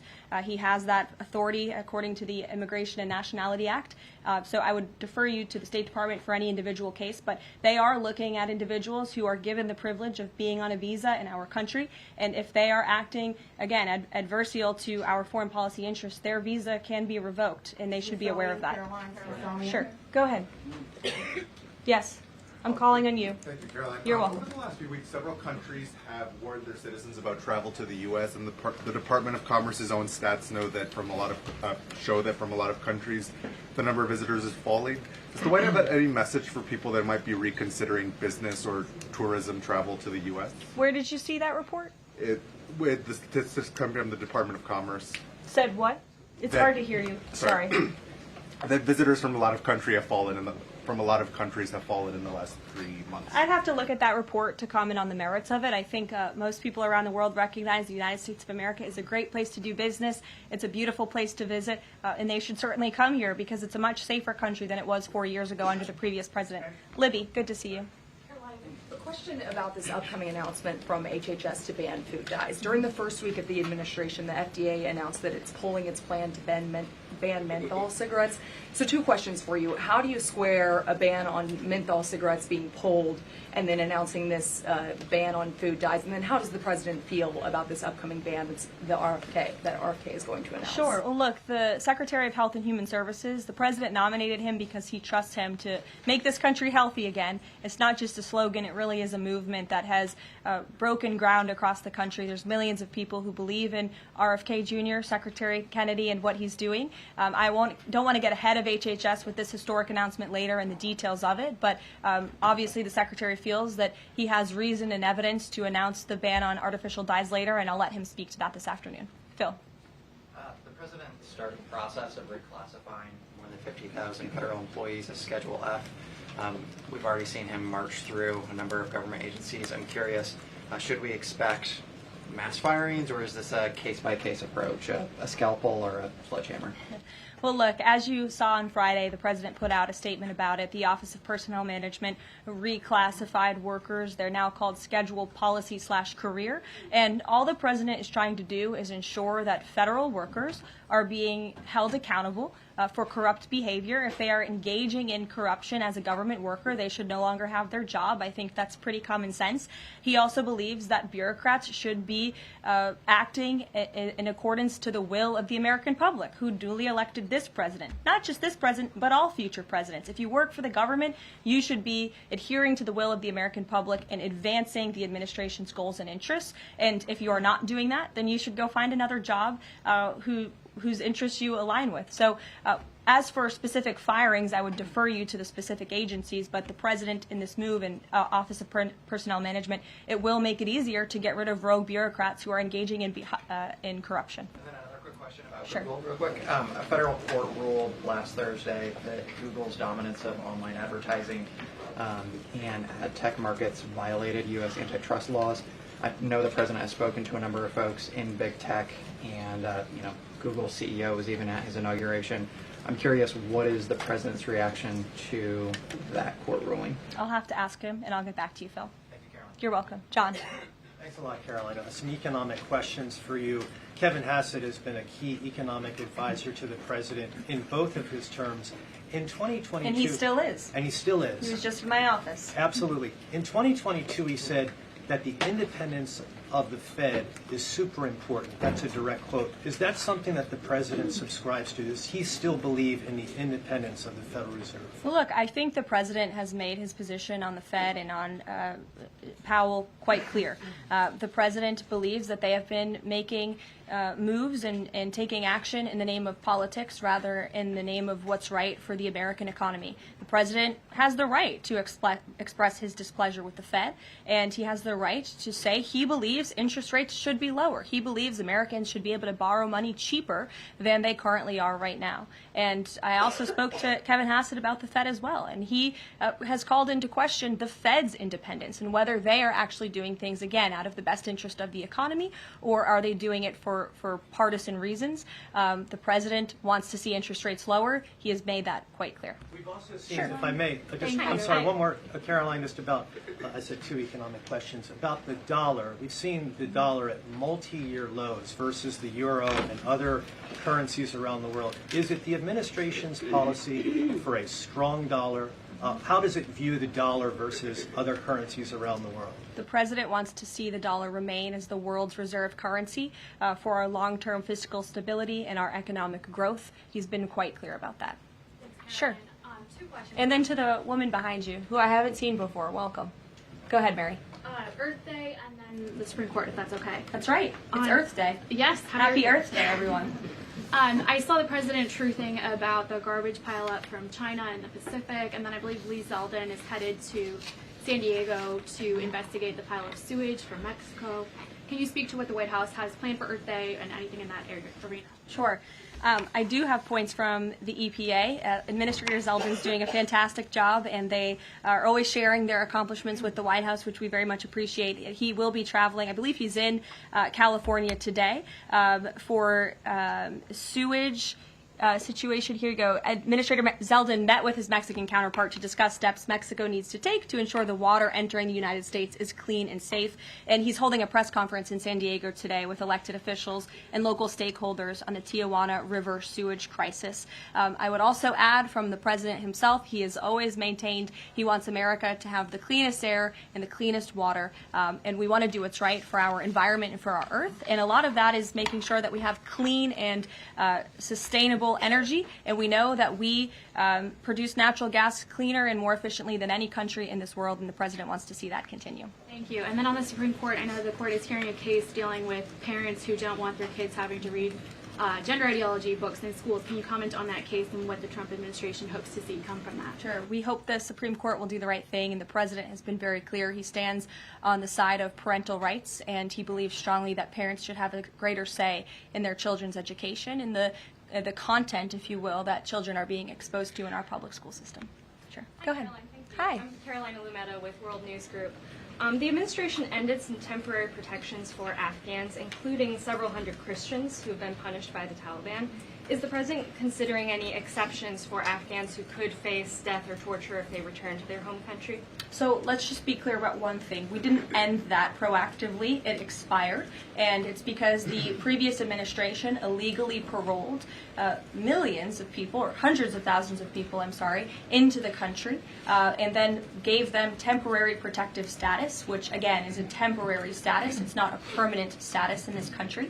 And if there are individuals here who came in through the Biden administration who want to claim asylum, there is a legal process to do that, and those cases will be adjudicated by a judge on a case-by-case basis. We have a legal immigration process in this country for a reason, and all this administration is trying to do is effectuate that. Reagan. Thank you, Caroline. I have two questions for you Sure. on immigration. March deportation numbers were down slightly from the same time period last year. SCOTUS recently ordered a pause on deporting Trinidad members with the Alien Enemies Act. I'm curious what other tools the administration is looking at to boost those deportation numbers. Sure. Well, we are obviously complying with the court's order. However, it was a temporary pause. The Supreme Court basically said, sit tight, and they will follow up with an order, and we're confident that the Supreme Court will rule on the side of law and recognize the president absolutely has the executive authority to deport foreign terrorists from our nation's interior under the Alien Enemies Act. We feel very strongly about that, and we're confident the courts will side with the president and his executive authority. As for deportations, we continue to deport illegal criminals under Title VIII, which is an immigration authority given to our Border Patrol agents and the Department of Homeland Security to deport illegal criminals from this country. And the administration continues to do that at record speed as quickly as they can with the resources that they have. They recently dropped charges against the MS-13 leader caught in Woodbridge, Virginia, with the idea that this will expedite the deportation process. Does the administration plan to drop charges against other criminal illegals to speed along the deportation process? You'd have to ask the Department of Justice. Obviously, that's within their purview, and I can't speak for them. However, it is our goal to deport as many illegal criminals and aliens from our country as we possibly can, as quickly as we can. Jackie. Thank you, Caroline. We've heard so much about this Saudi trip planning, and the president's mentioned it himself before, but I don't think we've ever heard on the record what he hopes to achieve in Saudi Arabia and what the purpose of the trip is. Sure. Well, the president looks forward to this. It was supposed to be his first foreign visit, but of course now he is going to Rome this weekend to honor the Pope and attend the funeral. The president looks to strengthen the ties between the United States and these countries in which he will be visiting. He'll be having many bilateral meetings and talks, and we look forward to the trip and hope to see many of you there. And the meetings in London this week, do they have any nexus with the plans in Saudi Arabia? I can't speak to that. However, I do have an update on meetings when it comes to the Russia-Ukraine war. I was just in the Oval Office with the President, Steve Witkoff, and they wanted everybody to know that the negotiations continue. We feel, again, we're hopefully moving in the right direction, and the Special Envoy, Steve Witkoff, will be heading to Russia again later this week to continue talks with Vladimir Putin. Is that why Rubio is not heading to London? Is he accompanying Witkoff to Moscow? I can't speak for the Secretary of State's travel schedule, I'd defer you to the Department of State. And more broadly, just about the peace agreement, the talks that are ongoing. Secretary Rubio had said that if things don't go the right way, that the U.S. might need to take a step back. What does stepping back look like? Is that a step back from brokering peace, or would that imply a broader withdrawal from U.S. support for Ukraine and the war? Look, I think it would be unwise for me to broadcast that from this podium. Ultimately, that's a decision for the president to make, but he's made it very clear he wants to see peace, he wants to see this war end, and he wants to stop the killing on both sides of this war, and he's been very clear about that for quite some time, and he has grown frustrated with both sides of this war, and he's made that very known. Karoline, Brian. Thank you, Caroline. Last week, the president talked about nonprofit groups, specifically taking on crew, and he hinted that there could be further actions taken against nonprofits. Does the White House have any plans for any sort of actions against NGOs, nonprofits, or other similar groups? Is any of that coming up? Is that being worked on at this time? I'll have to check in with our policy team and get back to you. Sure. Thank you, Caroline. Travis Gilmore with the Epoch Times. Are some colleges using taxpayer funds to further political agendas? And what is the administration's response to Harvard's lawsuit? Sure. Well, the president has made it quite clear that it's Harvard who has put themselves in the position to lose their own funding by not obeying federal law. And we expect all colleges and universities who are receiving taxpayer funds to abide by federal law. It's quite simple. And the president made it clear he's not going to tolerate violations of federal law. He's not going to tolerate illegal harassment and violence towards Jewish American students or students of any faith on our campuses across the country. And so we will be responding to the lawsuit in court. And again, it's quite simple. If you want federal dollars, obey federal law. And just a quickly follow up on China. Any response to reports that China is targeting U.S. trade allies with potential retaliatory measures for supporting U.S. agendas? I think the numbers and the sheer number of countries that have reached out to the United States and reached out to this administration to cut good trade deals speak for themselves. The entire world knows that they need the United States of America and they want to do business here, and so we'll stay focused on cutting good trade deals on behalf of the American worker. Stephanie. Thank you, Caroline. Can you give us any additional details from the president's call with Netanyahu today?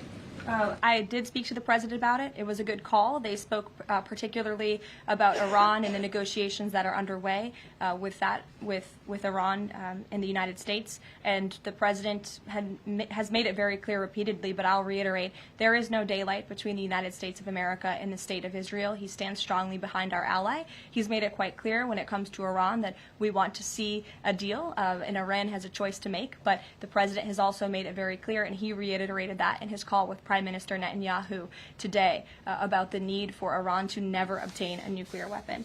I do have one more bit of news that I would like to share with all of you. Just give me 1 second to find it. And it's in regards to the terrorist attack that took place in India earlier today. The president has been briefed by the National Security Advisor, and he's being kept up to speed as more facts are learned. What we know already is dozens were killed and even more were injured in a brutal terrorist attack in a popular tourist location in South Kashmir. President Trump will be speaking with Prime Minister Modi as soon as he possibly can to express his heartfelt condolences for those lost. And our prayers are with those injured and our nation's support for our ally, India. These types of horrific events by terrorists are why those of us who work for peace and stability in the world continue our mission. So we'll give you a readout of that call later this afternoon. There's a lot of work to be had. You may hear from the president later this afternoon as well, and we'll see you all later. Thank you. Were any Americans among those dual American citizens? We'll keep you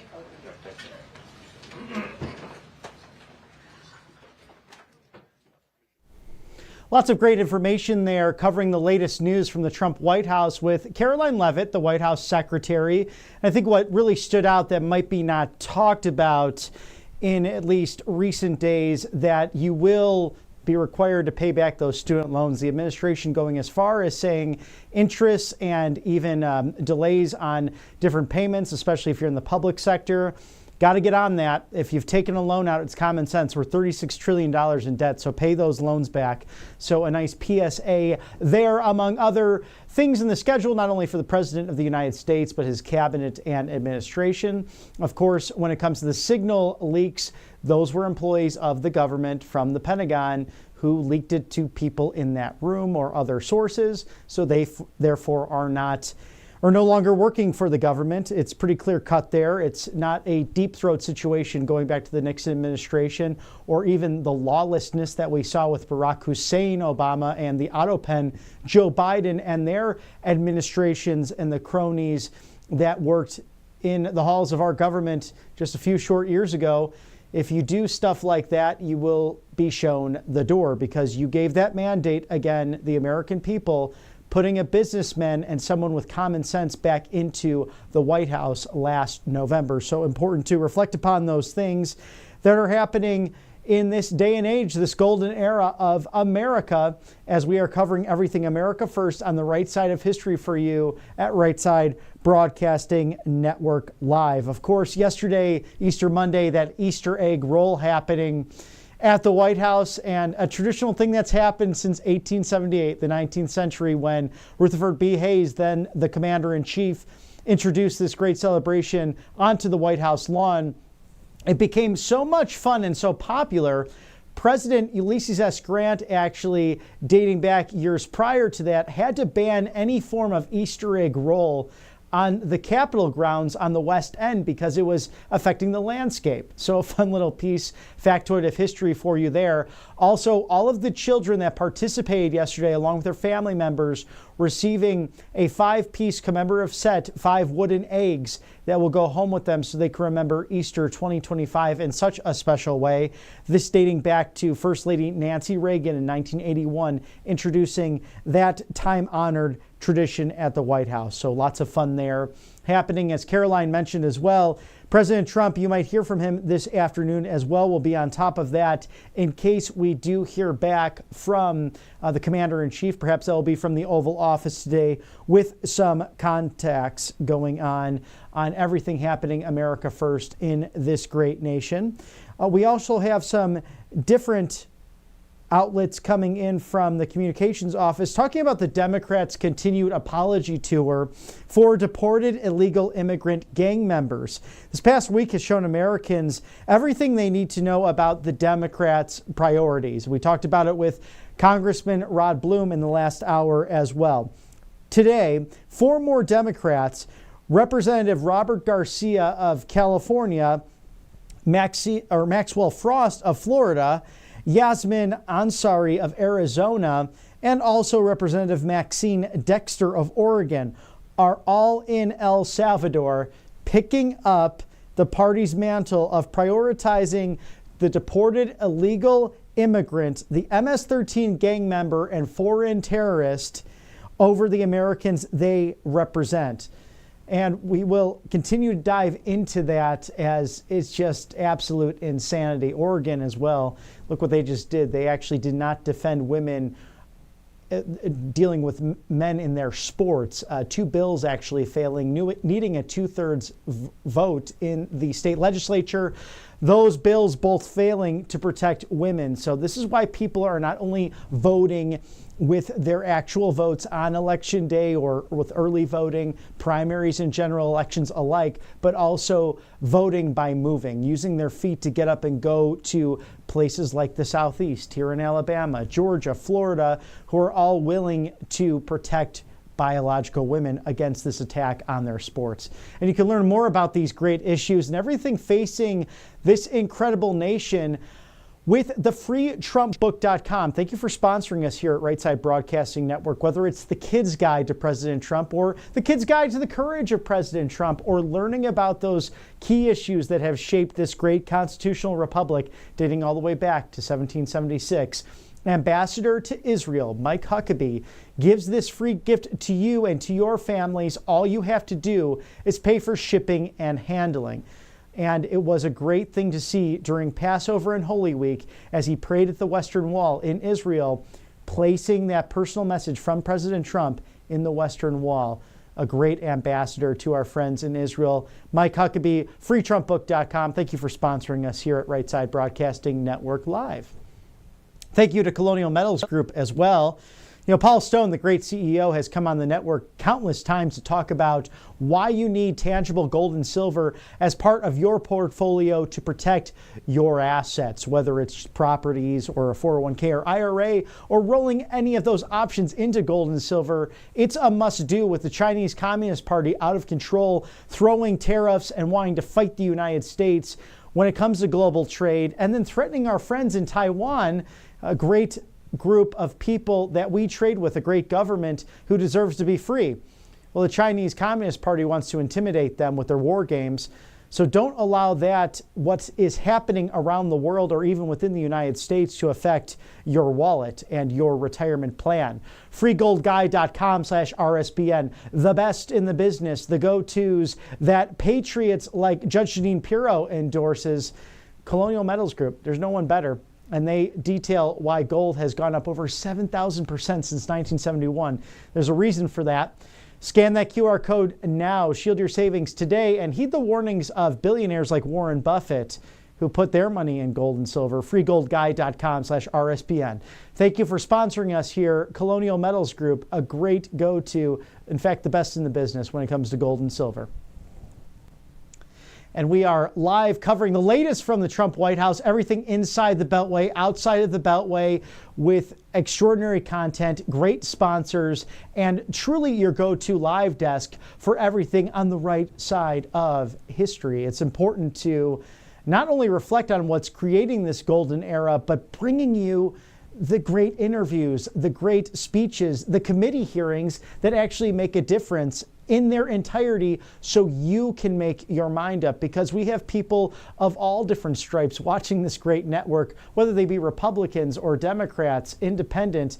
Maybe we even have some people that are of the Green Party or the Libertarian stride. We welcome everyone here at Right Side Broadcasting Network to talk about the things that matter, those America First stories. So if you have anything that's happening in your neck of the woods, want to bring it to our attention, we truly want to be your voice here as your go-to live desk. Feedback at rsbn.tv.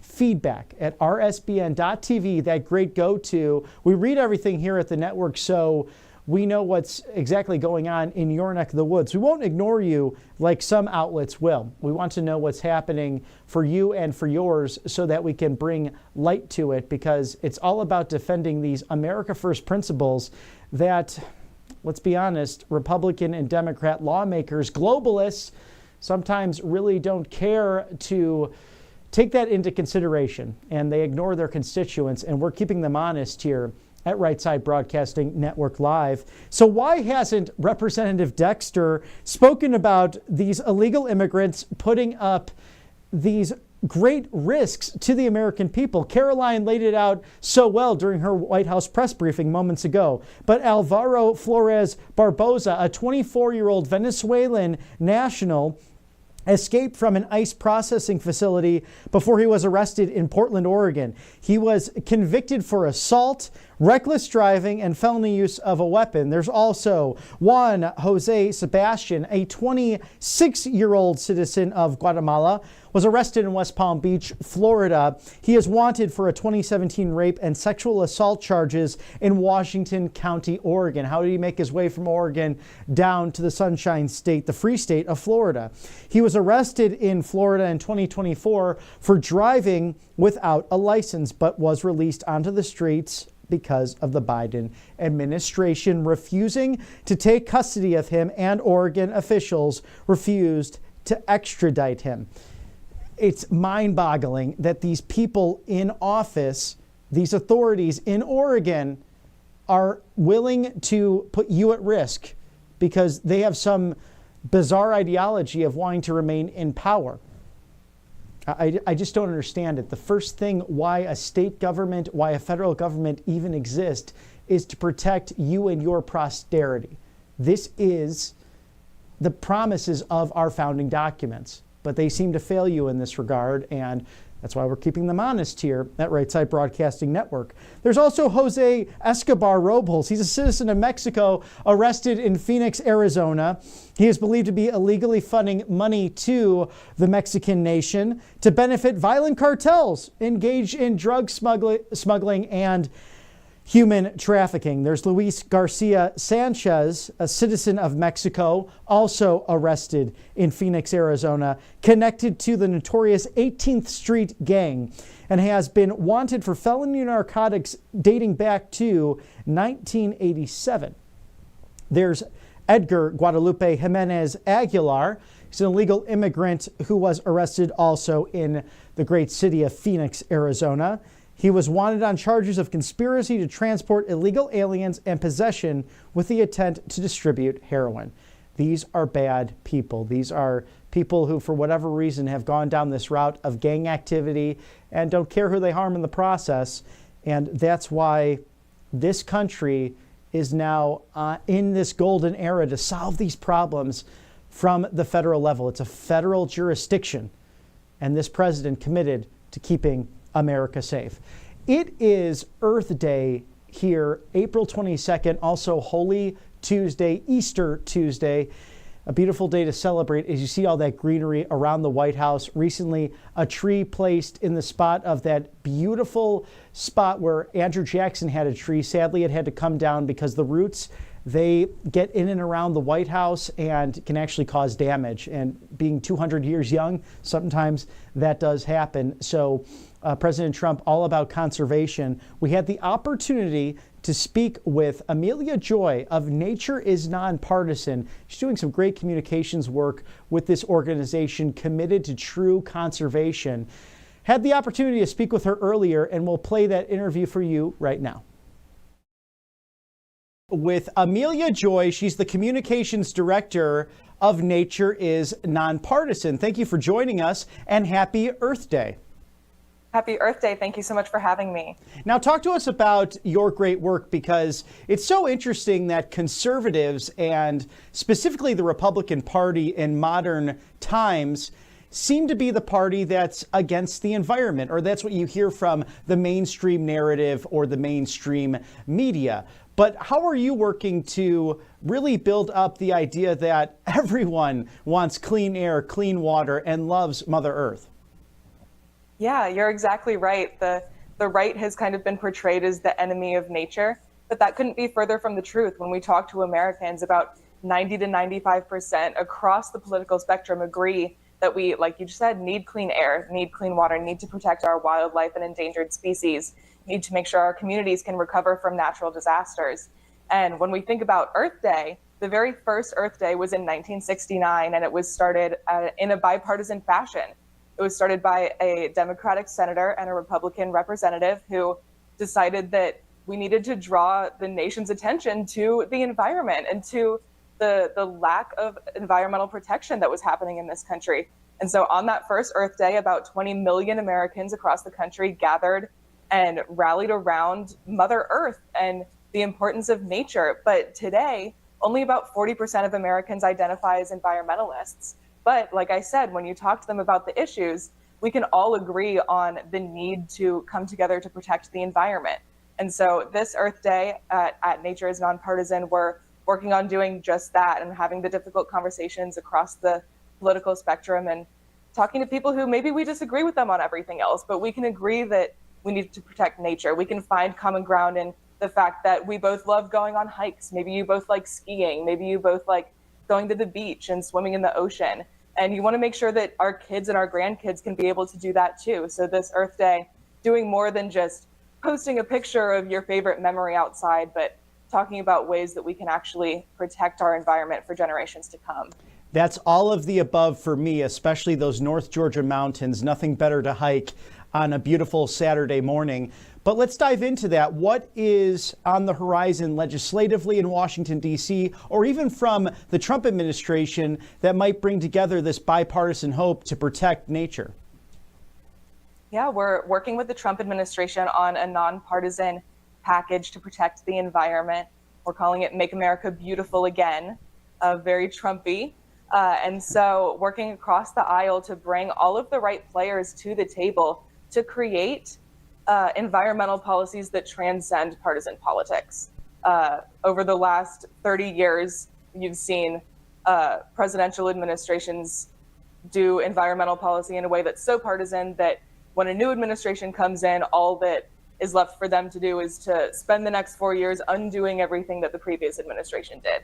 And especially on an issue as long-lasting as the environment, in 4 years or even 8 years, if the president has 2 terms, that's not long enough for environmental policy to have any kind of real impact. And so in order to keep this out of the political fray and stop using nature as a political football, we need to bring all of the groups to the table and have bipartisan conversations and make decisions across party lines, compromise with one another, and create environmental policy in a way that can outlive the next election cycle, can last for longer than a change in party leadership, but can actually preserve the environment and conserve our natural resources for future generations. Vice President J.D. Vance is actually in India, part of his trip overseas, coming from Italy as well. India, a great friend of ours, but going through somewhat of an industrial revolution as we once did in the 19th century, and they are big polluters on the global scale. Even worse, you have the Chinese Communist Party dumping plastics into the ocean, and they have shown that they not only care or do not care about human rights, but they also do not care about the environment. They've done overfishing along the North Pacific and especially near Alaskan waters, especially during the last administration. Do you foresee a united front of Republicans and Democrats coming together so that during these trade talks and during the tariff battles, that this conversation might be able to get around what China and India and other countries are doing, because some of them are much worse polluters than the United States? I do see it being a part of the conversation, but more importantly, I think that over these first 100 days of the Trump administration, it's been made very clear that this is an America First administration.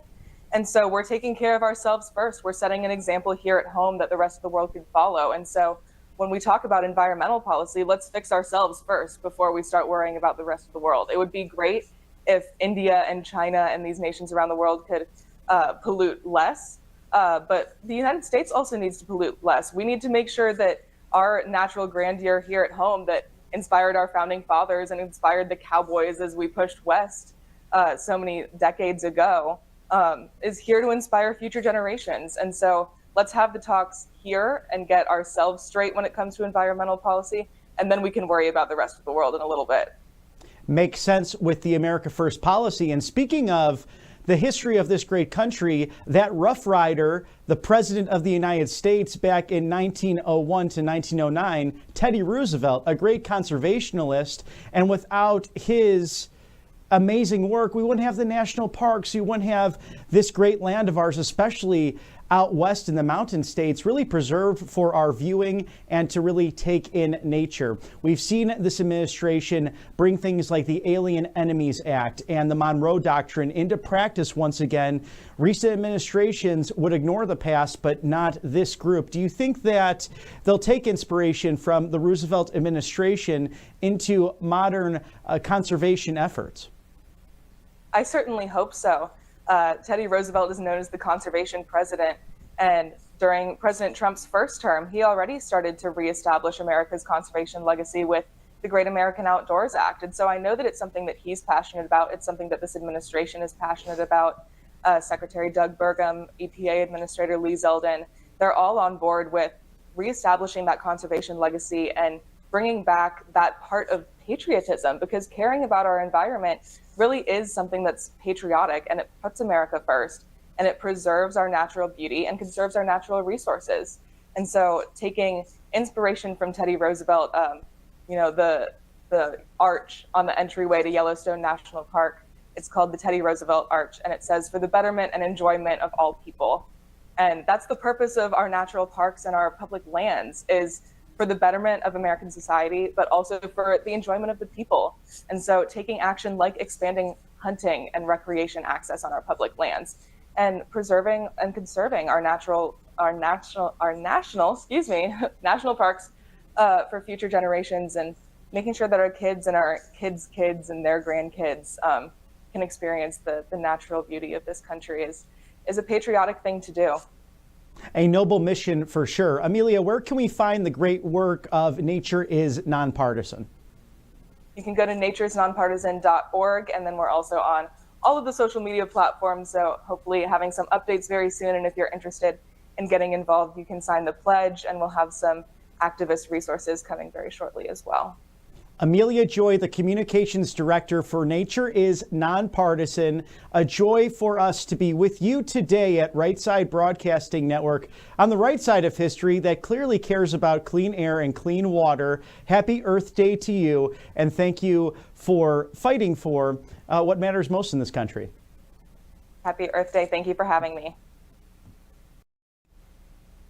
And as we continue to analyze everything happening in America on Earth Day, as we cover the latest from the Trump White House, why hasn't Representative Frost spoken about the illegal immigrants putting his region at risk? Whether it's the Northwest, the Southwest, all the way to the Midwest, down here in the Southeast or to the Northeast, you have Democrats advocating for illegal immigrants and aliens that have caused so much damage and heinous crimes in this country. Franklin Jose Jimenez Bronco is a member of the Tren de Aragua gang. Now, these are foreign terrorists designated by President Trump on the first day he took back the commander-in-chief's seat. He was arrested near Orlando, Florida. He's wanted for human trafficking and smuggling. There's also Juan Andres Barolo Moreno Romero, a 25-year-old citizen of Venezuela. He was arrested by ICE in Orlando, Florida, known as a member of the brutal Tren de Aragua gang. Paula Hernandez Lazaro is a citizen of Mexico. She was arrested in Orlando, Florida as well, crashed into a patrol car and another vehicle, sending a police officer to the hospital. There's also 5 illegal immigrant members of the brutal Tren de Aragua gang arrested after a string of liquor store thefts and robberies that took place in Polk County, Florida.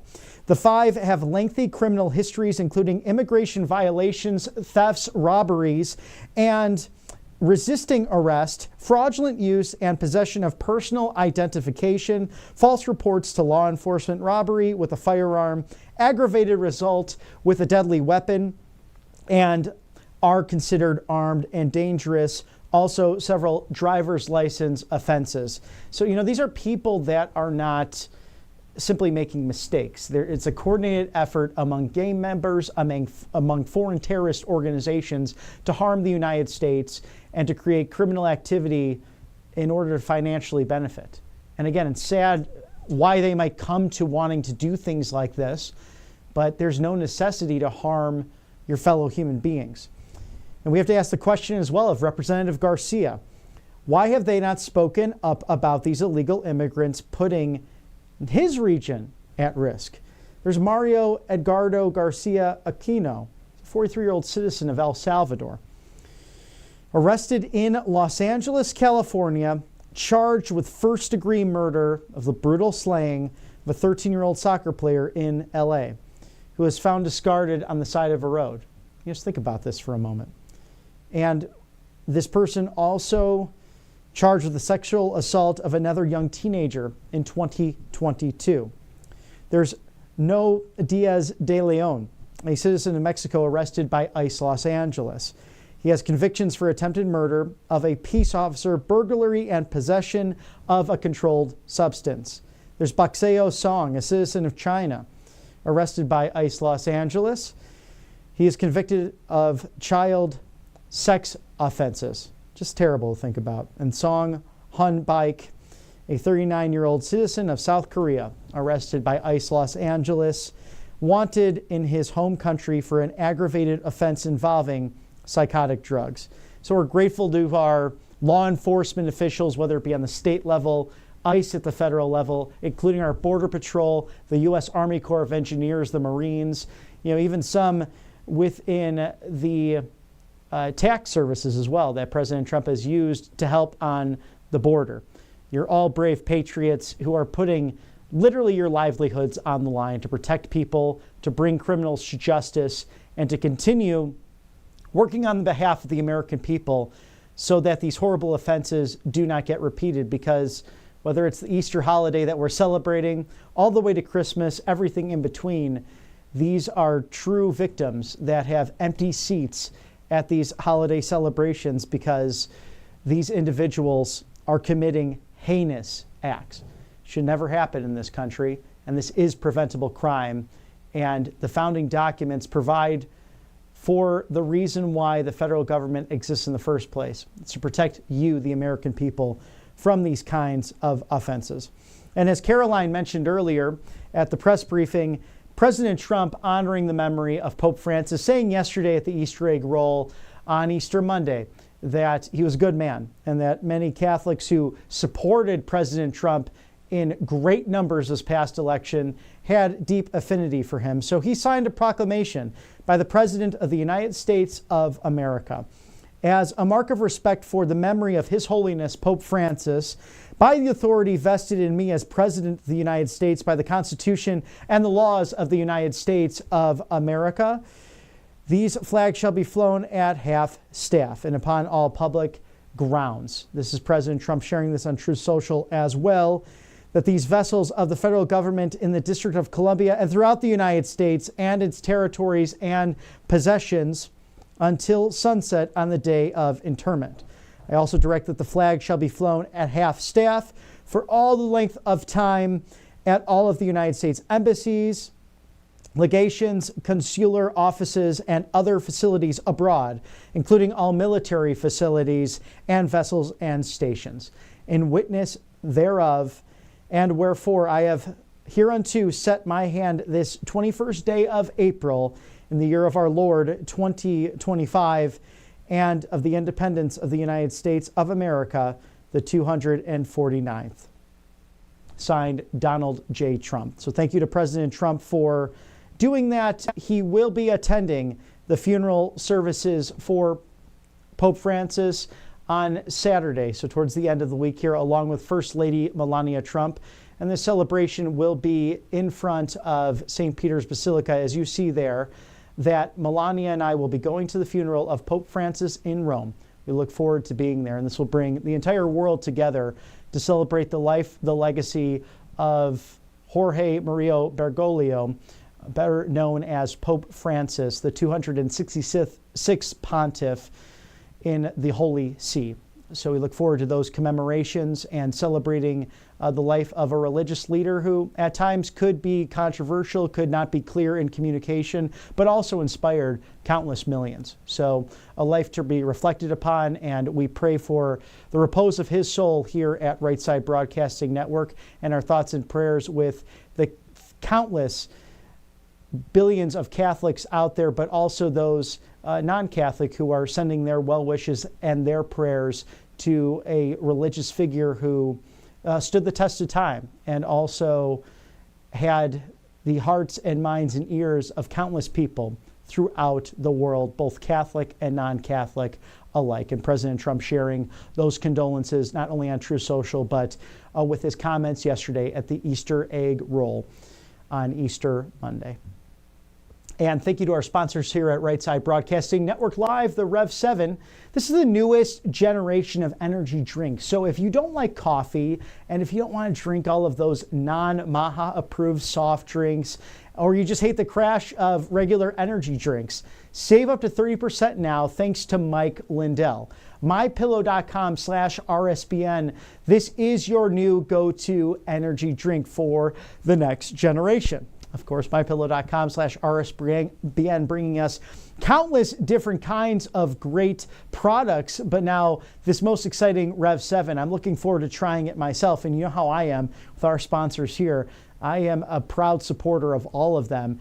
And I tend to jump on the great deals like this, saving up to 30% on the Rev 7. Get yours today. Thank you to Mike Lindell. MyPillow.com/RSBN. Thank you for sponsoring us here at Right Side Broadcasting Network Live.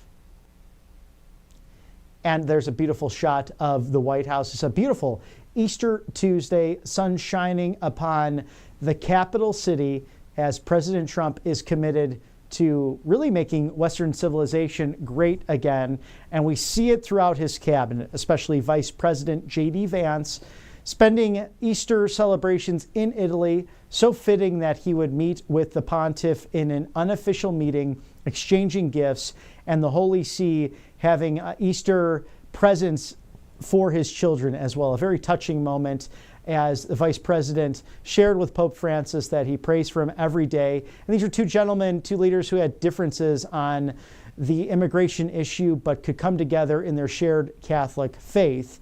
And I'm sure that is very touching to the Vice President that he spent what would be the last few hours of Pope Francis's mission here on earth, his pilgrimage, as we all are on an earthly pilgrimage in hopes of sharing eternity with our Lord and Savior, Jesus Christ, and the Lord having him just with enough strength to give that last Easter message from the balcony in St. Peter's Square to those faithful pilgrims who went to Rome to see their Holy Father address them for one final time. Vice President Vance and Second Lady Usha Vance and their lovely family going on to India to meet with Prime Minister Modi and to discuss the new trade deals, tariffs, amongst other issues between the two great nations. Great friends and great common values there, but still things to talk about on the table.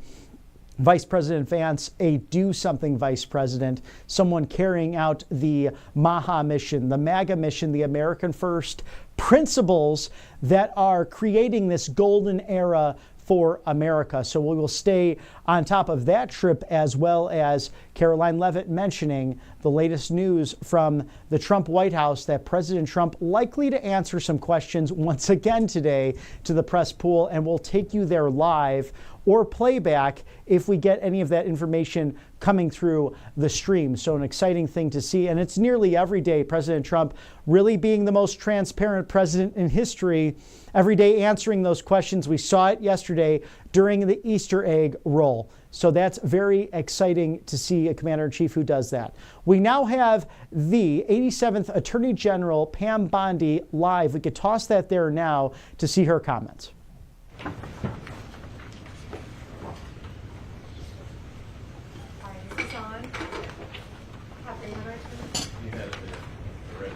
All right, got it. Thank you all for joining us today. We're excited to be here for the launch of the task force to eradicate anti-Christian bias as outlined in the President's executive order. Joining me today are members of the task force and individuals who have been impacted by the anti-Christian bias. Together, this task force will identify any unlawful anti-Christian policies, practices, or conduct across the government, seek input from the faith-based organizations and state governments to end anti-Christian bias, find and fix deficiencies in existing and regulatory practices that might contribute to the anti-Christian bias. As President Trump has stated, the Biden administration engaged in an egregious pattern of targeting peaceful Christians while ignoring violent anti-Christian offenses. The president is right. Biden's Department of Justice abused and targeted Christians. Pro-life Christians were arrested and imprisoned for peacefully praying outside abortion clinics. The FBI spied on traditional Catholics in their parishes. President Biden declared Easter Sunday to be Transgender Day of Visibility. No longer. Vandalism against churches was 8 times higher in 2023 than it was in 2018. And it's at President Trump's directive, we ended those abuses at the Department of Justice on day one. We dropped 3 ongoing cases against pro-lifers and redefined the FACE Act to ensure that abuse would not continue and that American tax dollars were not used to support the weaponization of our legal system to target Christians. Just a few weeks ago, we convicted a man in Arizona for a plot to bomb Christian churches. The Department of Justice will protect religious liberty for Christians and for all Americans. We'll work closely with everyone around this table and take a whole-of-government approach to solving this problem, and ultimately protect Americans' First Amendment rights. The First Amendment isn't just a line in the Constitution. It's the cornerstone of our American liberty. It guarantees every citizen the right to speak freely, worship freely, and live according to their conscience without government interference. protecting Christians from bias is not favoritism, it's upholding the rule of law and fulfilling the constitutional promise. Thank you to President Trump. We have an incredible opportunity, all of us around this table, to protect the rights of all citizens from discrimination based on their religious beliefs. And thank you all for being here based on this executive order, and I look forward to doing great work together. Now, Deputy Attorney General Todd Blanche has a few words. Good afternoon, everybody. First, thanks everybody for coming, and for members of the task force for being here today and for your commitment to this important effort. If you look around this table and the leadership that's here, I know that combined with our shared determination to establish sound, effective policies and to push back against any form of anti-Christian or anti-religious bias that has taken root within the federal government, this will allow us to carry out the President's executive order. I want to echo what Attorney General Bondi just said. Supporting the free expression of faith is not just a constitutional principle. It is something that all forms of civil government should be encouraging. At its core, the executive order we're here to talk about today affirms a fundamental truth. Every individual has the freedom to choose their religious faith. And once made, that choice should never be subject to discrimination or bias from our government. Now, unfortunately, over the past several years, we've seen troubling signs to the contrary. We have witnessed actions that suggest an underlying bias against people of faith, particularly Christians. This task force was created to make sure this never happens again in America. We will investigate what went wrong, uncover facts, and ultimately chart a path forward. So today, we're going to hear from individuals who will share their personal stories, stories that reflect broader trends and challenges from the Biden administration's policies. Policies that, frankly, strip people of their inalienable rights. We're also going to hear from members of this task force about the ways in which anti-Christian sentiment may have shown up in their departments or their agencies.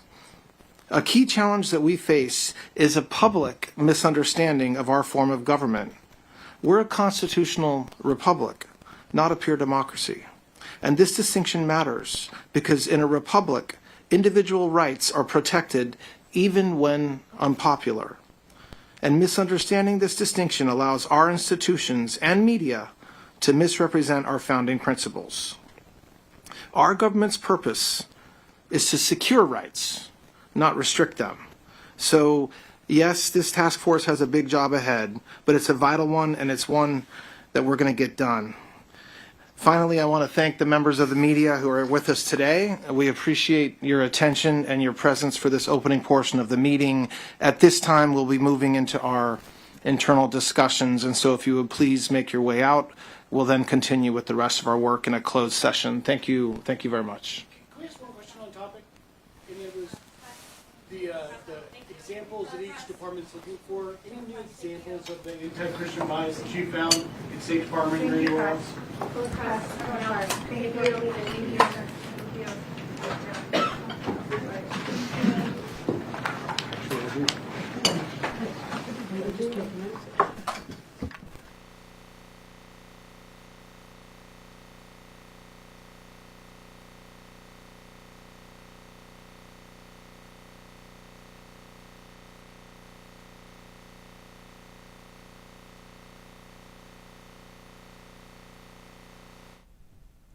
And that was a meeting that Attorney General Pam Bondi is holding with several members of the cabinet. Just noticing some FBI director also in the room, Kash Patel, Secretary of Health and Human Services, Bobby Kennedy, also Linda McMahon at the Department of Education. There was also Kristi Noem from the Department of Homeland Security, also Secretary of Defense, Pete Hegseth, among others, really focusing on what you saw during the Otto Penn administration, how difficult and scary that was with Catholics, among others, who were literally discriminated against because of their beliefs. belief system. That should never happen in this great country. And they're getting to the bottom of that. We had some press there who was asked to leave the room in the moment as they're going to have a closed meeting on this. So we look forward to that task force and further announcements from the Department of Justice. Thank you to our sponsors here at Right Side Broadcasting Network Live.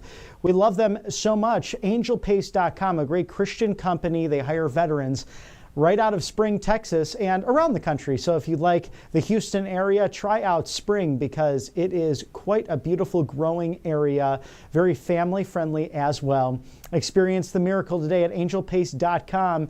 They're right by the Gulf of America, and they know a thing or two about those mosquitoes. That's why they have a natural mosquito repellent, among other great products, including their most popular miracle cream that I've used here at the network to solve my dry skin issues. So go with the all-natural, non-GMO, no-chemical options and experience the miracle with angelpace.com. How about kalshi.com/RSBN, where you can trade on real questions and bet on those questions in politics, culture, sports, among others, like when will egg prices go down? Well, they're going down in the Trump administration, thanks be to God. So scan that QR code now to trade live at Kalshi. That's KALSHI.com/RSBN. Thank you for sponsoring us here at Right Side Broadcasting Network Live. And as you can see, many breaking news items today throughout this great nation of ours as we are live at what is always a beautiful, picturesque, almost Norman Rockwell painting of the city of Auburn on College and Magnolia. Of course, the great quad, the beautiful area there at Auburn University, the best in the SEC. Just matters more here down in the Southeastern Conference, but get all of your America First updates and exclusive offers at rsbnetwork.com/newsletter. If you wish to opine, feedback at rsbn.tv. That's feedback at rsbn.tv. And if you can so donate, we'd appreciate that so much to be your citizen journalists on the right side of history. Text RSBN to 801-801, rsbnetwork.com/donate. If there's any breaking news or more programming for you, the American people, we'll have some live events later today on Rumble. Stick with us here on the right side of history at RSBN Live. For all of my colleagues here at Right Side Broadcasting Network, I'm Robert McNeely. Have a lovely afternoon. God bless you. Enjoy this Easter Tuesday. Remember the resurrection, that great gift of salvation. It truly is the best gift in the greatest country in the land. Thank you for joining us today. We'll see you soon.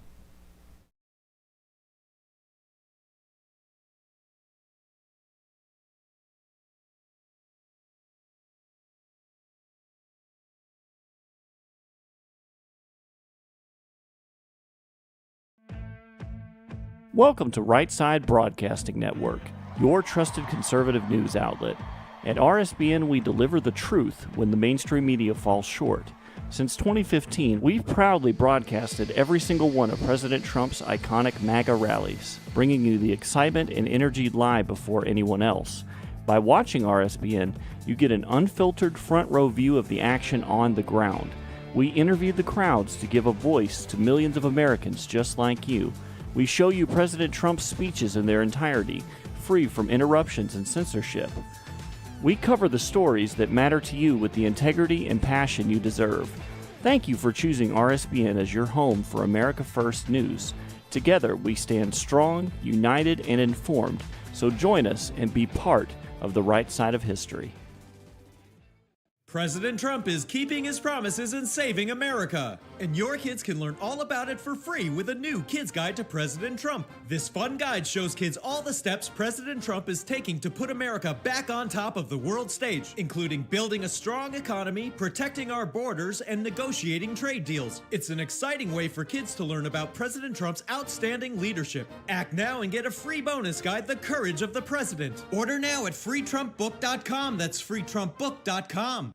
Hey y'all, it's Silk from the Diamond and Silk Chit Chat live show. Look, don't forget to check me out right here on RSBN Network. Be sure to watch the show on Right Side Broadcasting Network, and I want you to support Right Side Broadcasting Network. Yes, it's imperative that you do so, okay? I look to see y'all soon. Bye-bye. Hello, everyone. I'm excited to announce the next generation of energy drinks, Rev 7. It has no sugar and no caffeine. Instead, Rev 7 uses Go BHB. Go BHB is one of the body's primary ketones, and it provides the most efficient and clean fuel that your body needs. It also helps you stay energized all day with no crashes. Not only that, it produces 3 times more brain energy than sugar, which helps boost your memory, focus, and mental sharpness. It also helps reduce stress and helps balance your mood. Rev 7 does all that while being the best tasting energy drink ever. So go to mypillow.com or call the number on your screen. Use your promo code to save 20% today. I'm so sure you're going to love Rev 7. For a limited time, you get our introductory 3-pack absolutely free. I drink Rev 7 every day and I absolutely love it, and so will you.